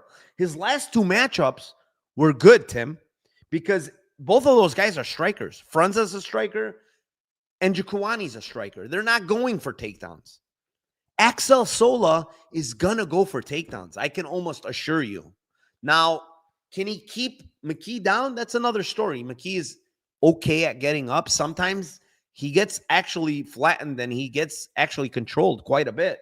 But he is going to try to work his way back up. He's not a slouch when it comes to like trying to get up. And his cardio is very good. He's got very good volume. He's long. So all those things check out for him. But it's the thing is, I look at the striking, and honestly, I don't think he's the better technical striker here. McKee is sloppy on the feet. The only thing he has is pressure and volume. He's very good at those things, and he's very, very durable.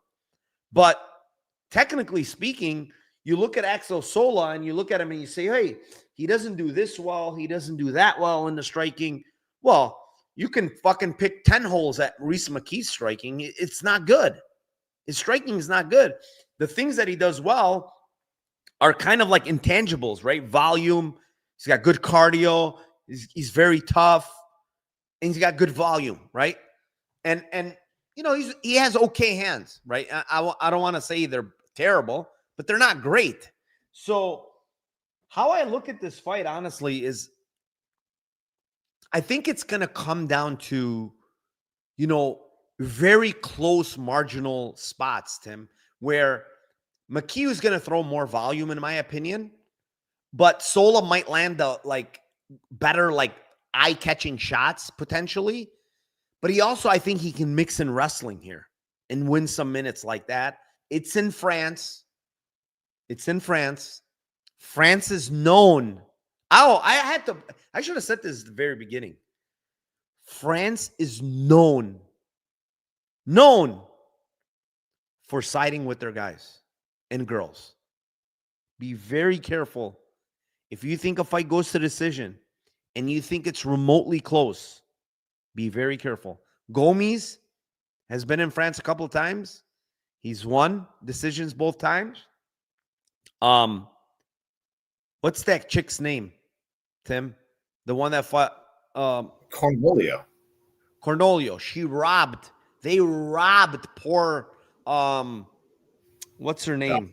Jocelyn Edwards. And then they gave a split against Cavalcante when Cavalcante kicked their ass. Yep. It was a split.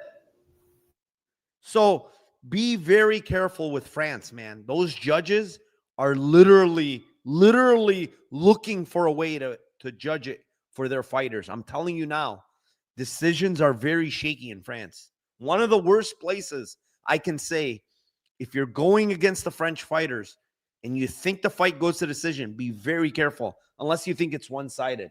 So, yeah, I like this fight to be split, Tim.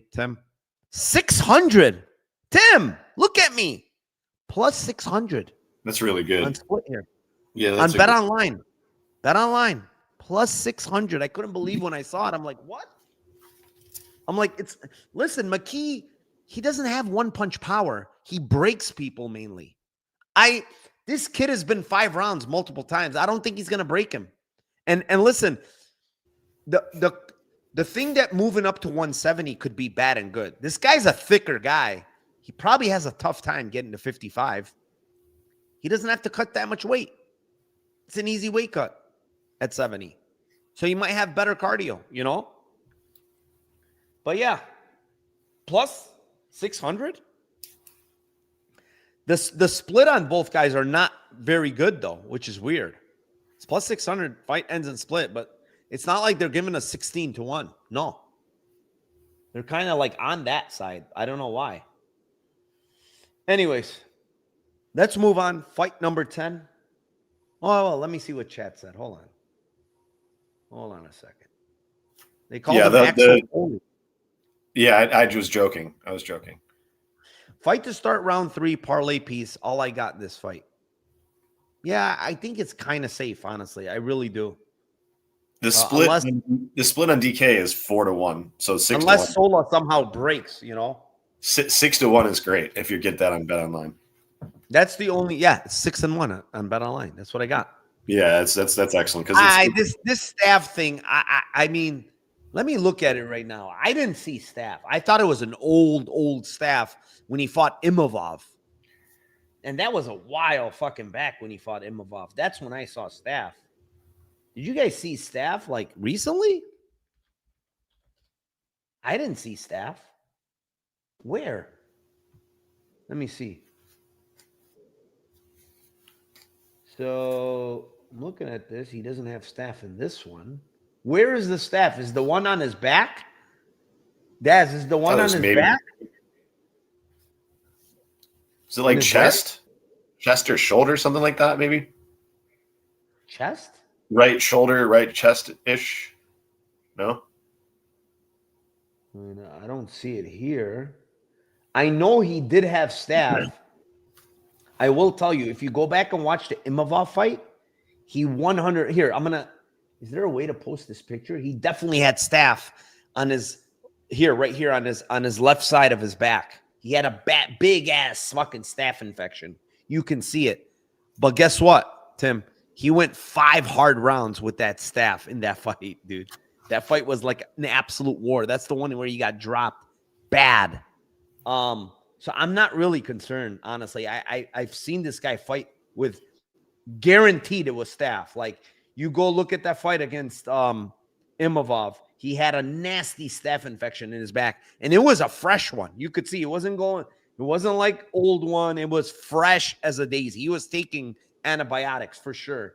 And he fought 5 rounds with that fucking thing. So am I worried about this guy's staph? I see what they're talking about. That doesn't look like, if that's staph, that's got to be very old too. And it's a small staph. I don't know if that is, but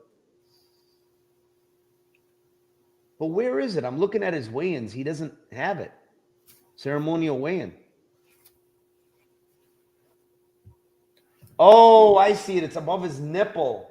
Yeah, that's what I thought. Right chest, right? Oh, okay. All right. It's let me see. Right above his nipple on the right side. That's what I thought. Yeah, that's probably staph. Yeah, it is. It's staph for sure. Yep, that's staph. So this guy is a walking staph infection then. Is that what it is? I'm serious. Yeah, the medication's the issue is staph. Like when you can you go on IG? Can you go on IG real quick, Tim? Literally, go on IG and go look up Axel Sola, okay? And go back. Is it this fight? No, it's not this way. Go back to this fight right here. It's basically 53 weeks ago.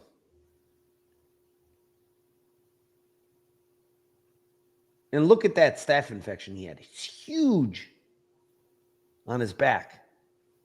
I mean, he fought 5 rounds with that fucking thing. You know? Yeah, I know Benoit at Saint Denis gas, but bro, this guy fought with staph before. 5 rounds. Hard rounds against Imavov. Very hard rounds where he got dropped and fucking almost killed in that fight. Do you see it? I can't find it now. 52 weeks. You got to go down. How far down are you? It was like a bunch of different pictures. It wasn't August like 30th of 2024. So anyways, he's fought with staph before, but this is definitely staph as well. I agree. This is 100% staph above his nipple. But I'm not worried, man. Honestly, I'm not going to take that too much into account. I've seen this guy fight 5 rounds with it. So if it is, it is.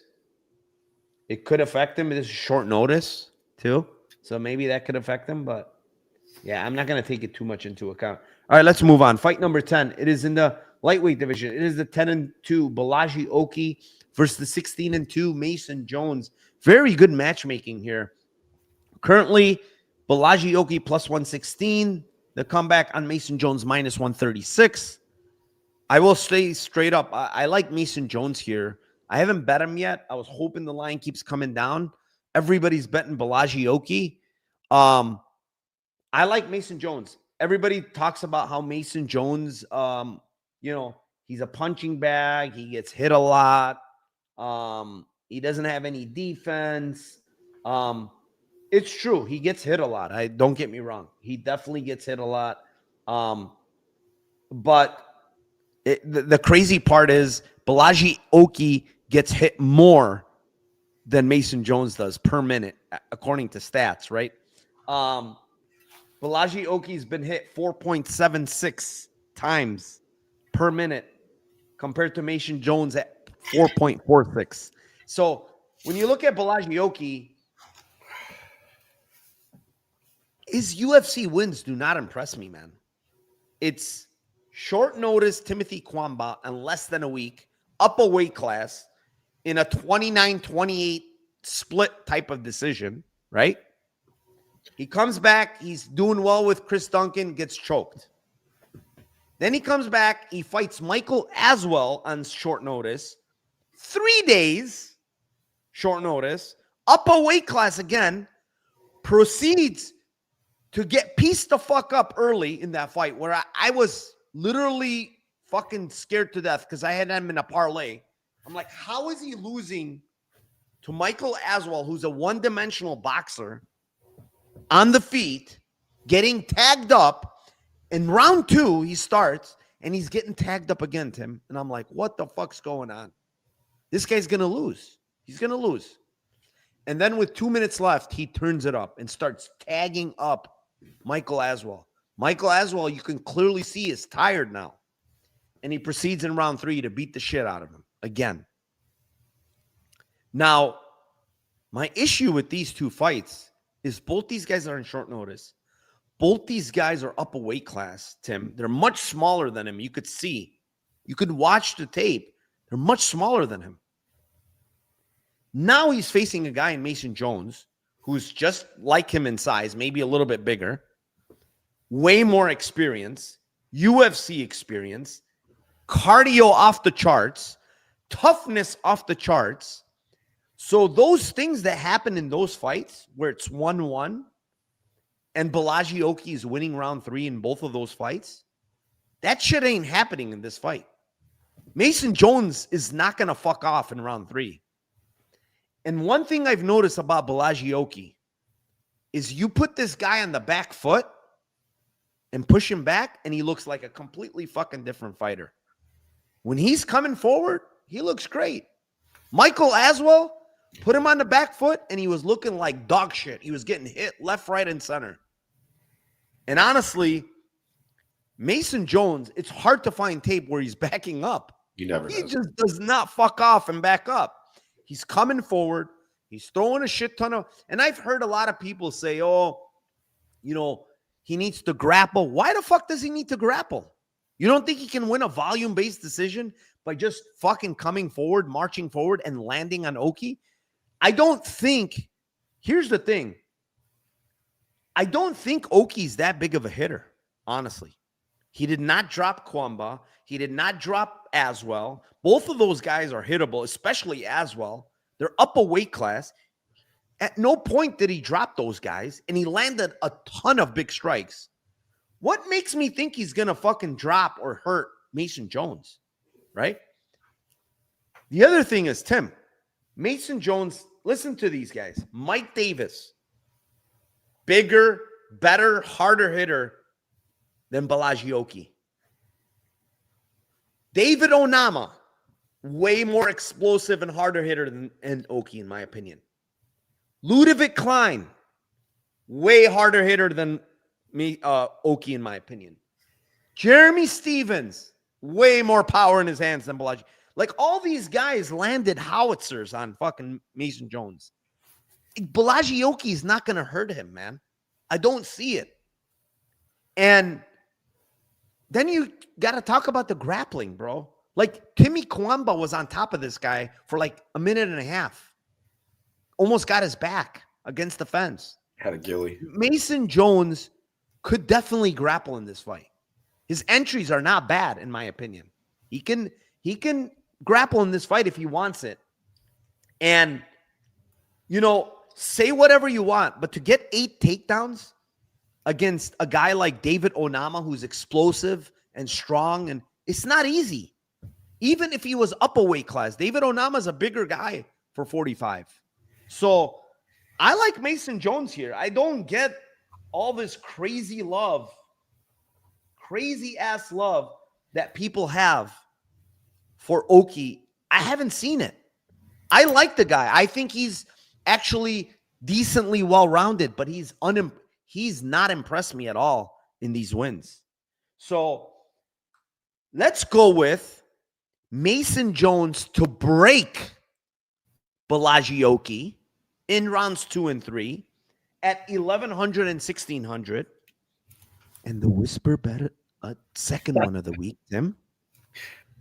It's Mason Jones by sub, rounds 2 and 3, plus 2,500. The black belt is coming out, Tim.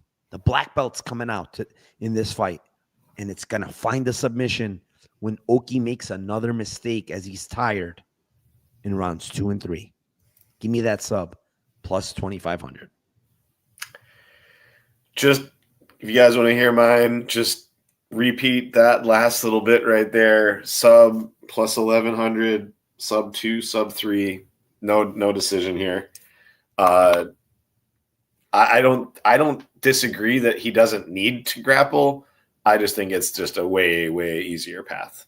I just think it's a way easier path. Like, I'm not saying that it's just one of those fights where he's going to have the optics of moving forward, but I think that it's also going to be one of those situations where Oki's going to be faster and he's probably going to land some shots on him as well. And then it could get closer striking. I just think like this fight could be close. If there's no grappling, I think the fight could be pretty close. If there is grappling, I don't think the fight's close. So that's where, to me, I don't think, like, you know, the easy play for me, like system bet on.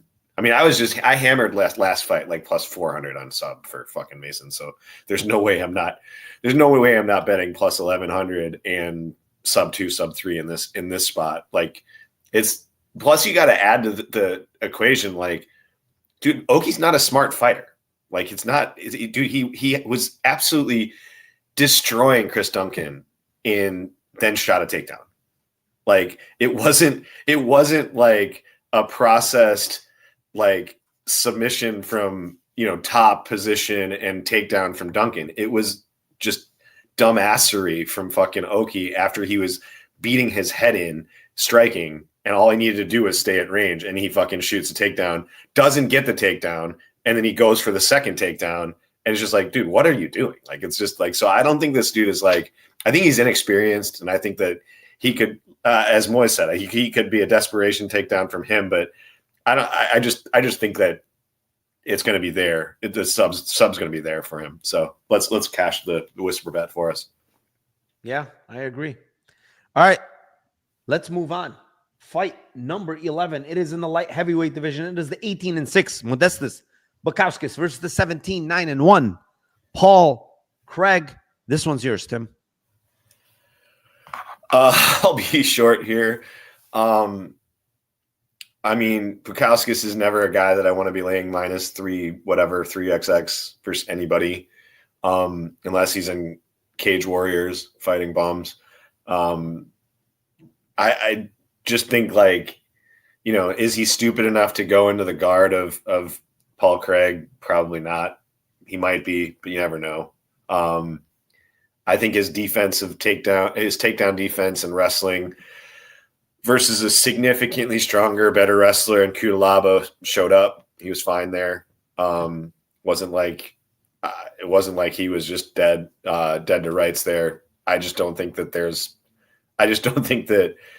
Paul's going to get him down. And then Paul's like, could he pull guard? He does that shit for sure. I just think this is a kind of a classic, like, you know, you're betting on Paul Craig's like chin to hold up for however long. I kind of think this is like a stupid round 3 or decision for Bukauskas. Like, he just stay at range, jab, don't throw too much, don't get into a position where you can get taken down or put in a body lock and then go down into his guard and then just get fucked on the ground. So I think he's got to stay at range and make sure that the floor is lava and just jab and kick. And I think Bukauskas has only looked like a killer versus Rafael Cerqueira, and I think multiple fighters have looked like a killer against him. So I just think it's Modestas by quit job either in round 3 at +700, but most likely a Bukauskas by decision at +310. Yeah. I'm going KO 2-3 Modestas. Yeah. I don't think he finds it early when Paul Craig is kind of fresh early. Like, he can, like, even if he's hurt a little bit, he can flop to his back. I don't think Bukauskas is like some killer all of a sudden KO artist, you know. Obviously Cerqueira looked good in his last fight, survived, but I just don't think this guy is like a big hitter. Like, Prachnio survived, Pauga survived. A bunch of people have survived him. So all of a sudden they're pricing him like he's some killer KO artist. I don't think so. What I do think he's good at is I think he has pretty good cardio. I think he's got pretty good movement. I think his striking is way better. And I think as the fight goes on, Paul kind of gets tagged up. I do think, I'm going to tell you guys, I feel like this is Paul Craig's retirement fight. I really have a strong feeling. And I haven't heard anything. And don't get me wrong. I just have a strong feeling this is his retirement fight. You know why it's making me think that, Tim? He took that Bellato fight, that no contest, and then this one's pretty quick turnaround, you know, and he's been taking a lot of like fights. He's on a 3-fight losing streak, and I feel like this is probably his last fight on his. Oh, he just signed a new contract. They're saying that's what I was going to say. Yeah, that's crazy. All right, I'm wrong. I stand corrected then. Maybe he's going to continue fighting, I guess. I will say is in the weigh-ins and face-offs, it was one of the softest time. He looked very soft. His body did not look like normal Paul Craig. Like, usually he has decent amount of muscle. He's pretty lean. He didn't look like that in the weigh-ins for this one. Bukauskas, on the other hand, my God, this guy's got to be doing something, man. He's got to be doing something. His body is kind of literally transformed ever since his leg, that break. This guy's body is just getting better and better and better, and something's going on. Yeah, Paul Craig is going to be headed to Mount Rushmore for sure for CTE. Yeah. Actually, he hasn't taken that big of beatings. Paul Craig. All right. Co-main event, Tim. It is in the lightweight division. It is the 14-3 Benoit Saint Denis versus the 12-1 Mauricio Ruffi. And I will kick this one off. I was torn on this fight because on one hand, I think Ruffi probably knocks him out early. Saint Denis is way too hittable for me, man. You can't be very hittable like that versus a sniper, right? The problem is Ruffi is a sniper. He has very good timing on his shots, and he has a lot of power in his hands, right? There was an interview I heard with Caio Bahayo. Okay, this was, I forgot how long back, but not too far back. And they asked him a question about fighting nerds and, you know, guys in his gym. And I forgot the exact saying he said, but he mentioned something about how Ruffi's striking is just like he was like wowed at how good Ruffi's timing and striking is. And the next thing he said he can it was either like punch a hole through a wall or something. Like his power is just different. You know, he hits very hard, right? Basically was what he's saying. And it does seem like it hits pretty damn fucking hard. You know, like he's got a lot of power. He busts people face up when he hits them. You know, I am a big Ruffi hater. I will say it now. I faded this guy with James Iliantop at a big number. Like I played James Iliantop at like plus 700 or something, right? And in hindsight, it probably looks like a good bet because Iliantop survived. He was actually competing with him and then kind of gassed him out in round 3 and was landing on him a little bit.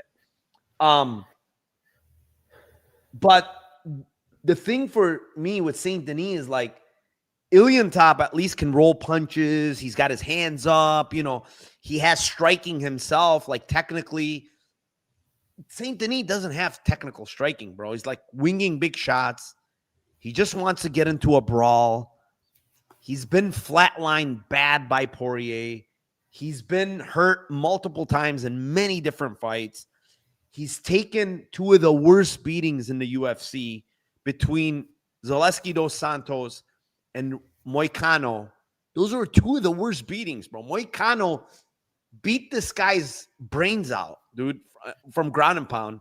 And then Saint Denis Zaleski killed this guy. You know what I'm saying? So you look at this guy's face and it's like scars. He's like swollen. It's never going to be the same because this guy's taken a lot of beating, man.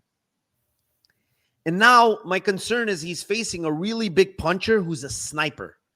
And the other thing I see with Ruffi is he's got great takedown defense, man, from what I've seen. Like stuffs the head, digs underhooks, looks very strong when people are trying to grapple him, right? All those things have told me that he looks pretty damn good when he's stuffing takedowns. The question will always be to me is his cardio is very suspect to me. Dana White's Contender Series, he looked tired, very tired. But the problem is Magomed, whatever, was more tired than he was. The fight against Iliantop, very tired in round 3. Lost round 3, basically, on the back foot, right? So there is questions about this guy's cardio. And so with all that being said, I am going to take a poke on BSD rounds 2 and 3. I have to. I don't like BSD to win this fight, be honest. I think he gets knocked out in rounds 1 or 2. I'm saying it right now. But 900 and 1500, yep. I know he has the cardio to probably go 3 hard rounds. I don't know, especially if there's a ton of grappling and he's defending takedowns and all that shit's happening. I'm not sure if this guy can go 3 rounds like that. Ruffi.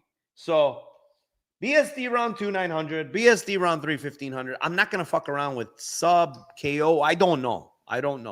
But I think those are kind of live. The most likely outcome, Mauricio Ruffi KO1, in my opinion. I don't have a money line bet. I don't have anything on this fight. But I think it's KO1 for Ruffi. Tim? Yeah, I'm gonna make small donations to BSD round 2, round 3. The fight that, like you said, Rufi is slowed down in fights. The fight that I thought was the most telling of like stylistic matchups that he doesn't like was the Sousa fight versus Rufi. Like, dude was nonstop, just mongoloid pressure, never afraid, like not afraid at all to like go into the fire with him, and then trying to clinch him up, trying to tire him out. And I mean, I just look at BSD and I'm like, that's what he does. Like, there's no technicality whatsoever. It's not even like he's like a savant grappling. Like, he's gotten taken down like he did versus Moicano. He's lost position going for guys' backs and shit like that. So it's not like he's just a fucking full rabies mode fighter. Like, he just goes all out, pressure, tenacity. And I'm not afraid of fighting. I'm not afraid of getting hurt. I'm not afraid of coming at you. The the Dos Santos fight is a perfect example. Fight should have been stopped like 15 times. In round 3, he's going at Dos Santos like hard. Like, he still is saying like, kill me. I don't care. Kill me. Like, and I just think that type of fighter for Rufi is a fighter that can give him hell if he doesn't knock him out. So yeah, round 2, round 3 for me is the same play on BST. Could be KO, could be sub. I think if he can get on the hips early, I want to see what happens early with the takedowns and who is more physical here. So I know that Rufi's like grappling with some seriously good grapplers there in his camp, but yeah, for sure, I like round 2, round 3 for them. Yeah, that's like, I think it's a good thing and a bad thing to be the way he fights, like just going to the fire. The problem is this guy hits very hard and he's very technical. So he's going to snipe you. He's going to land on you.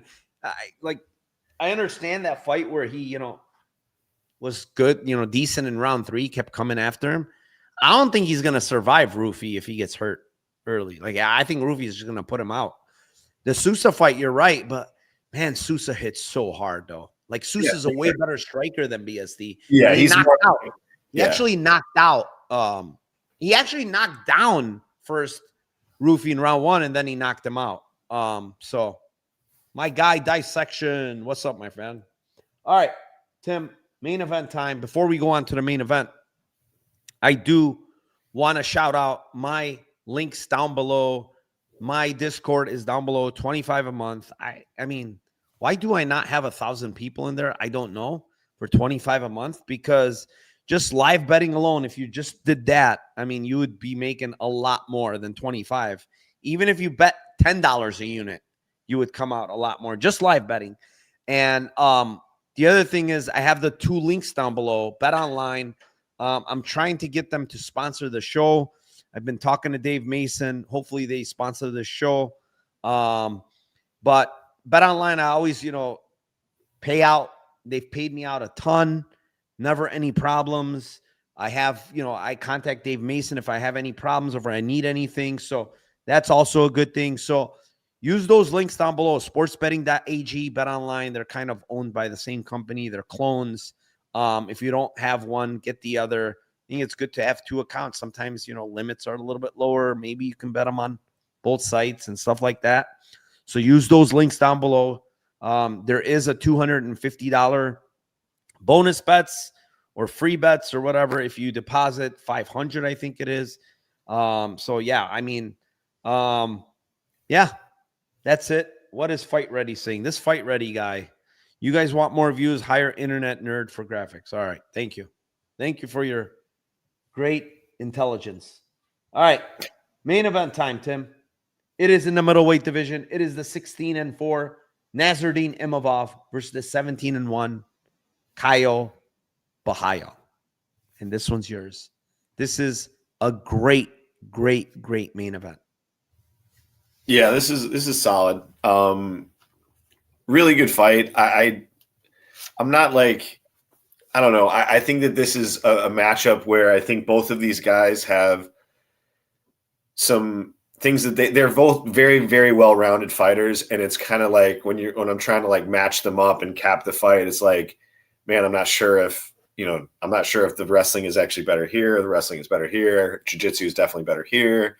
I feel like the striking is better for Imavov. It's not like going to be a cakewalk for him though. I think he's just a better pure striker in general. Think he's got a little bit of a speed advantage striking.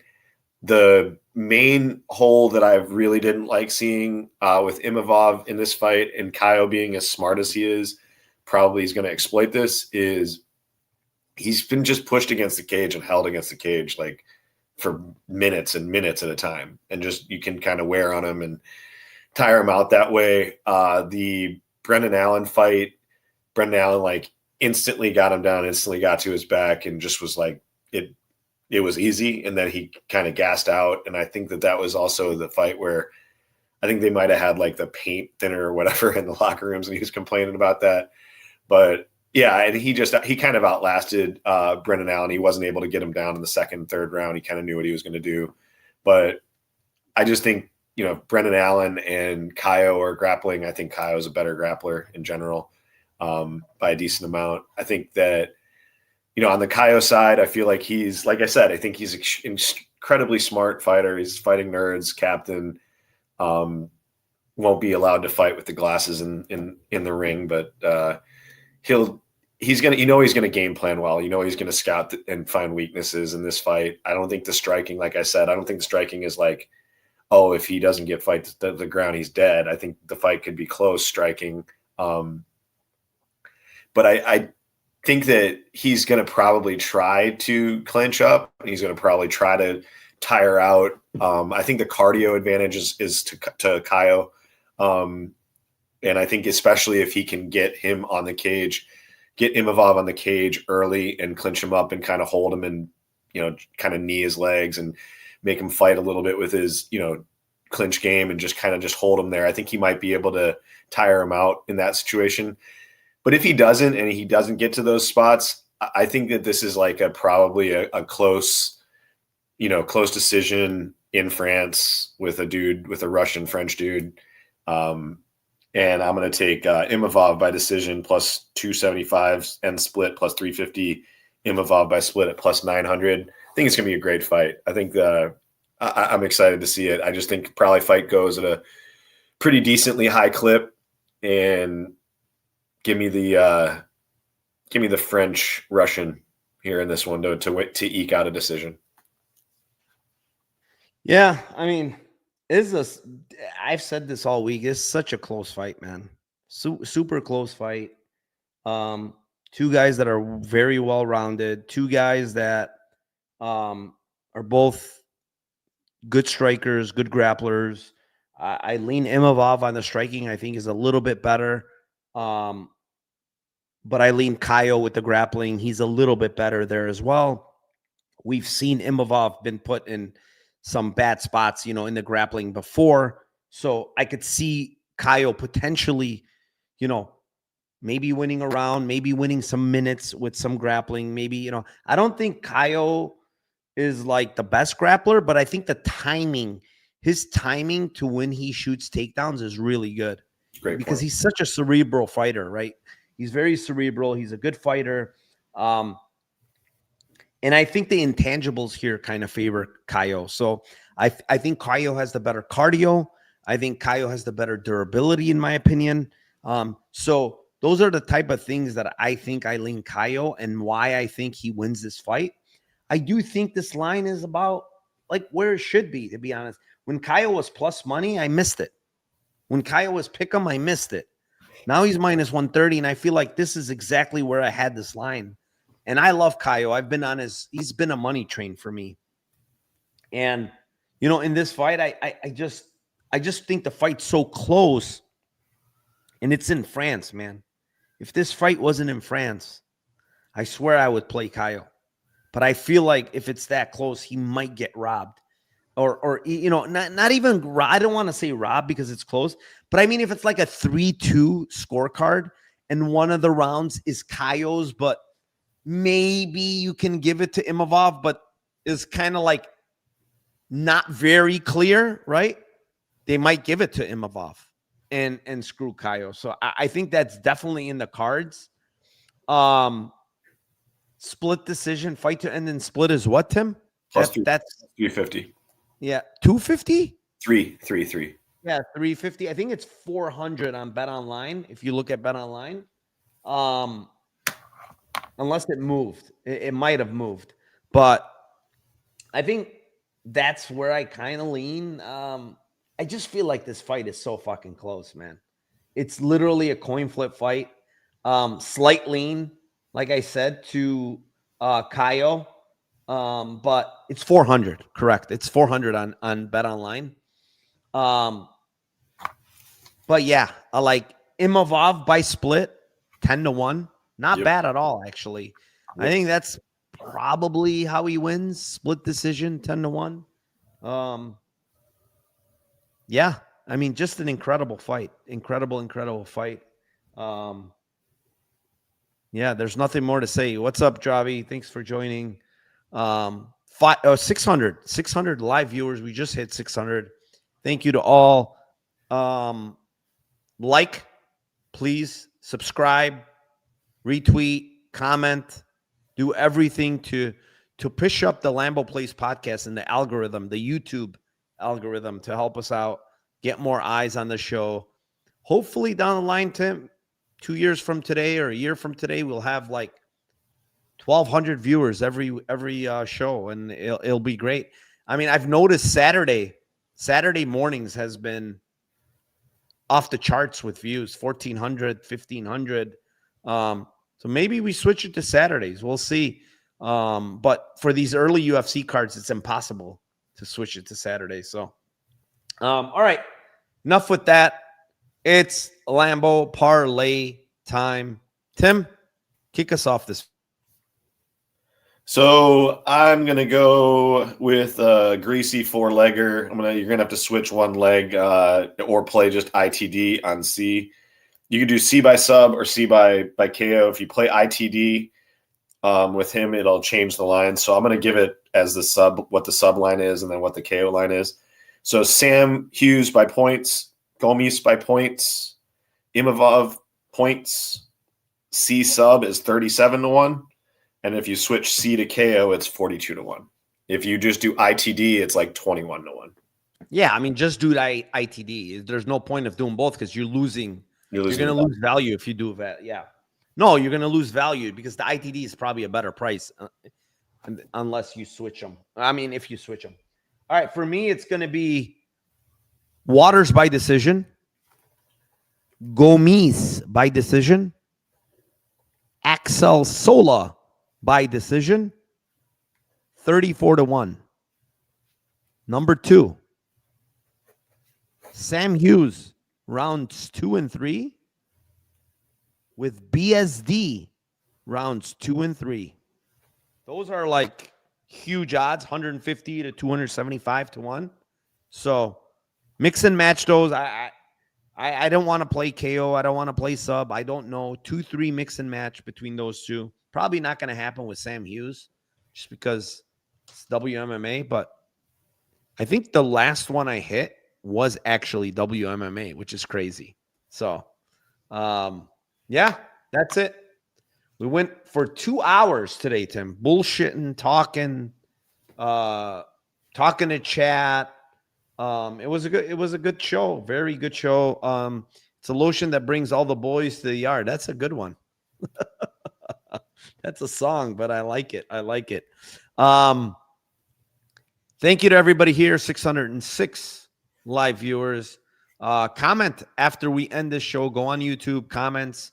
I need to do a better job of answering people. I do try, but I'm going to try even more. And shout out to Dissection for always doing the timestamps. He always does the timestamps for me. So thank you to him. With that being said, Tim, you got anything for tomorrow? No, sir. I do not. He does not have anything for tomorrow. I do think he might have a Wagyu on tap. Maybe. Is there a Wagyu on tap tomorrow or no? There potentially is a Wagyu on tap. We got to see. What do you mean potentially? Did you buy it or not? I have one in my fridge, or my freezer, but I haven't thawed it yet. So I might. Oh, there's not going to be a Wagyu. I think the Wagyu is done. Wagyu is done, boys. No Wagyu tomorrow. Unless he hits a couple of big ones early, then the Wagyu comes out. It definitely comes out. Yeah. But thank you to everybody again. Appreciate you all. I will see you guys on Monday for Dana White's Contender Series Week 5 with me and Brandon Olivas. We have absolutely been killing those breakdowns with Dana White's Contender Series, hitting almost all of them every single week that we've done. So thank you to everybody again, and good luck tomorrow. And let's cash those tickets for UFC Bonjour, France.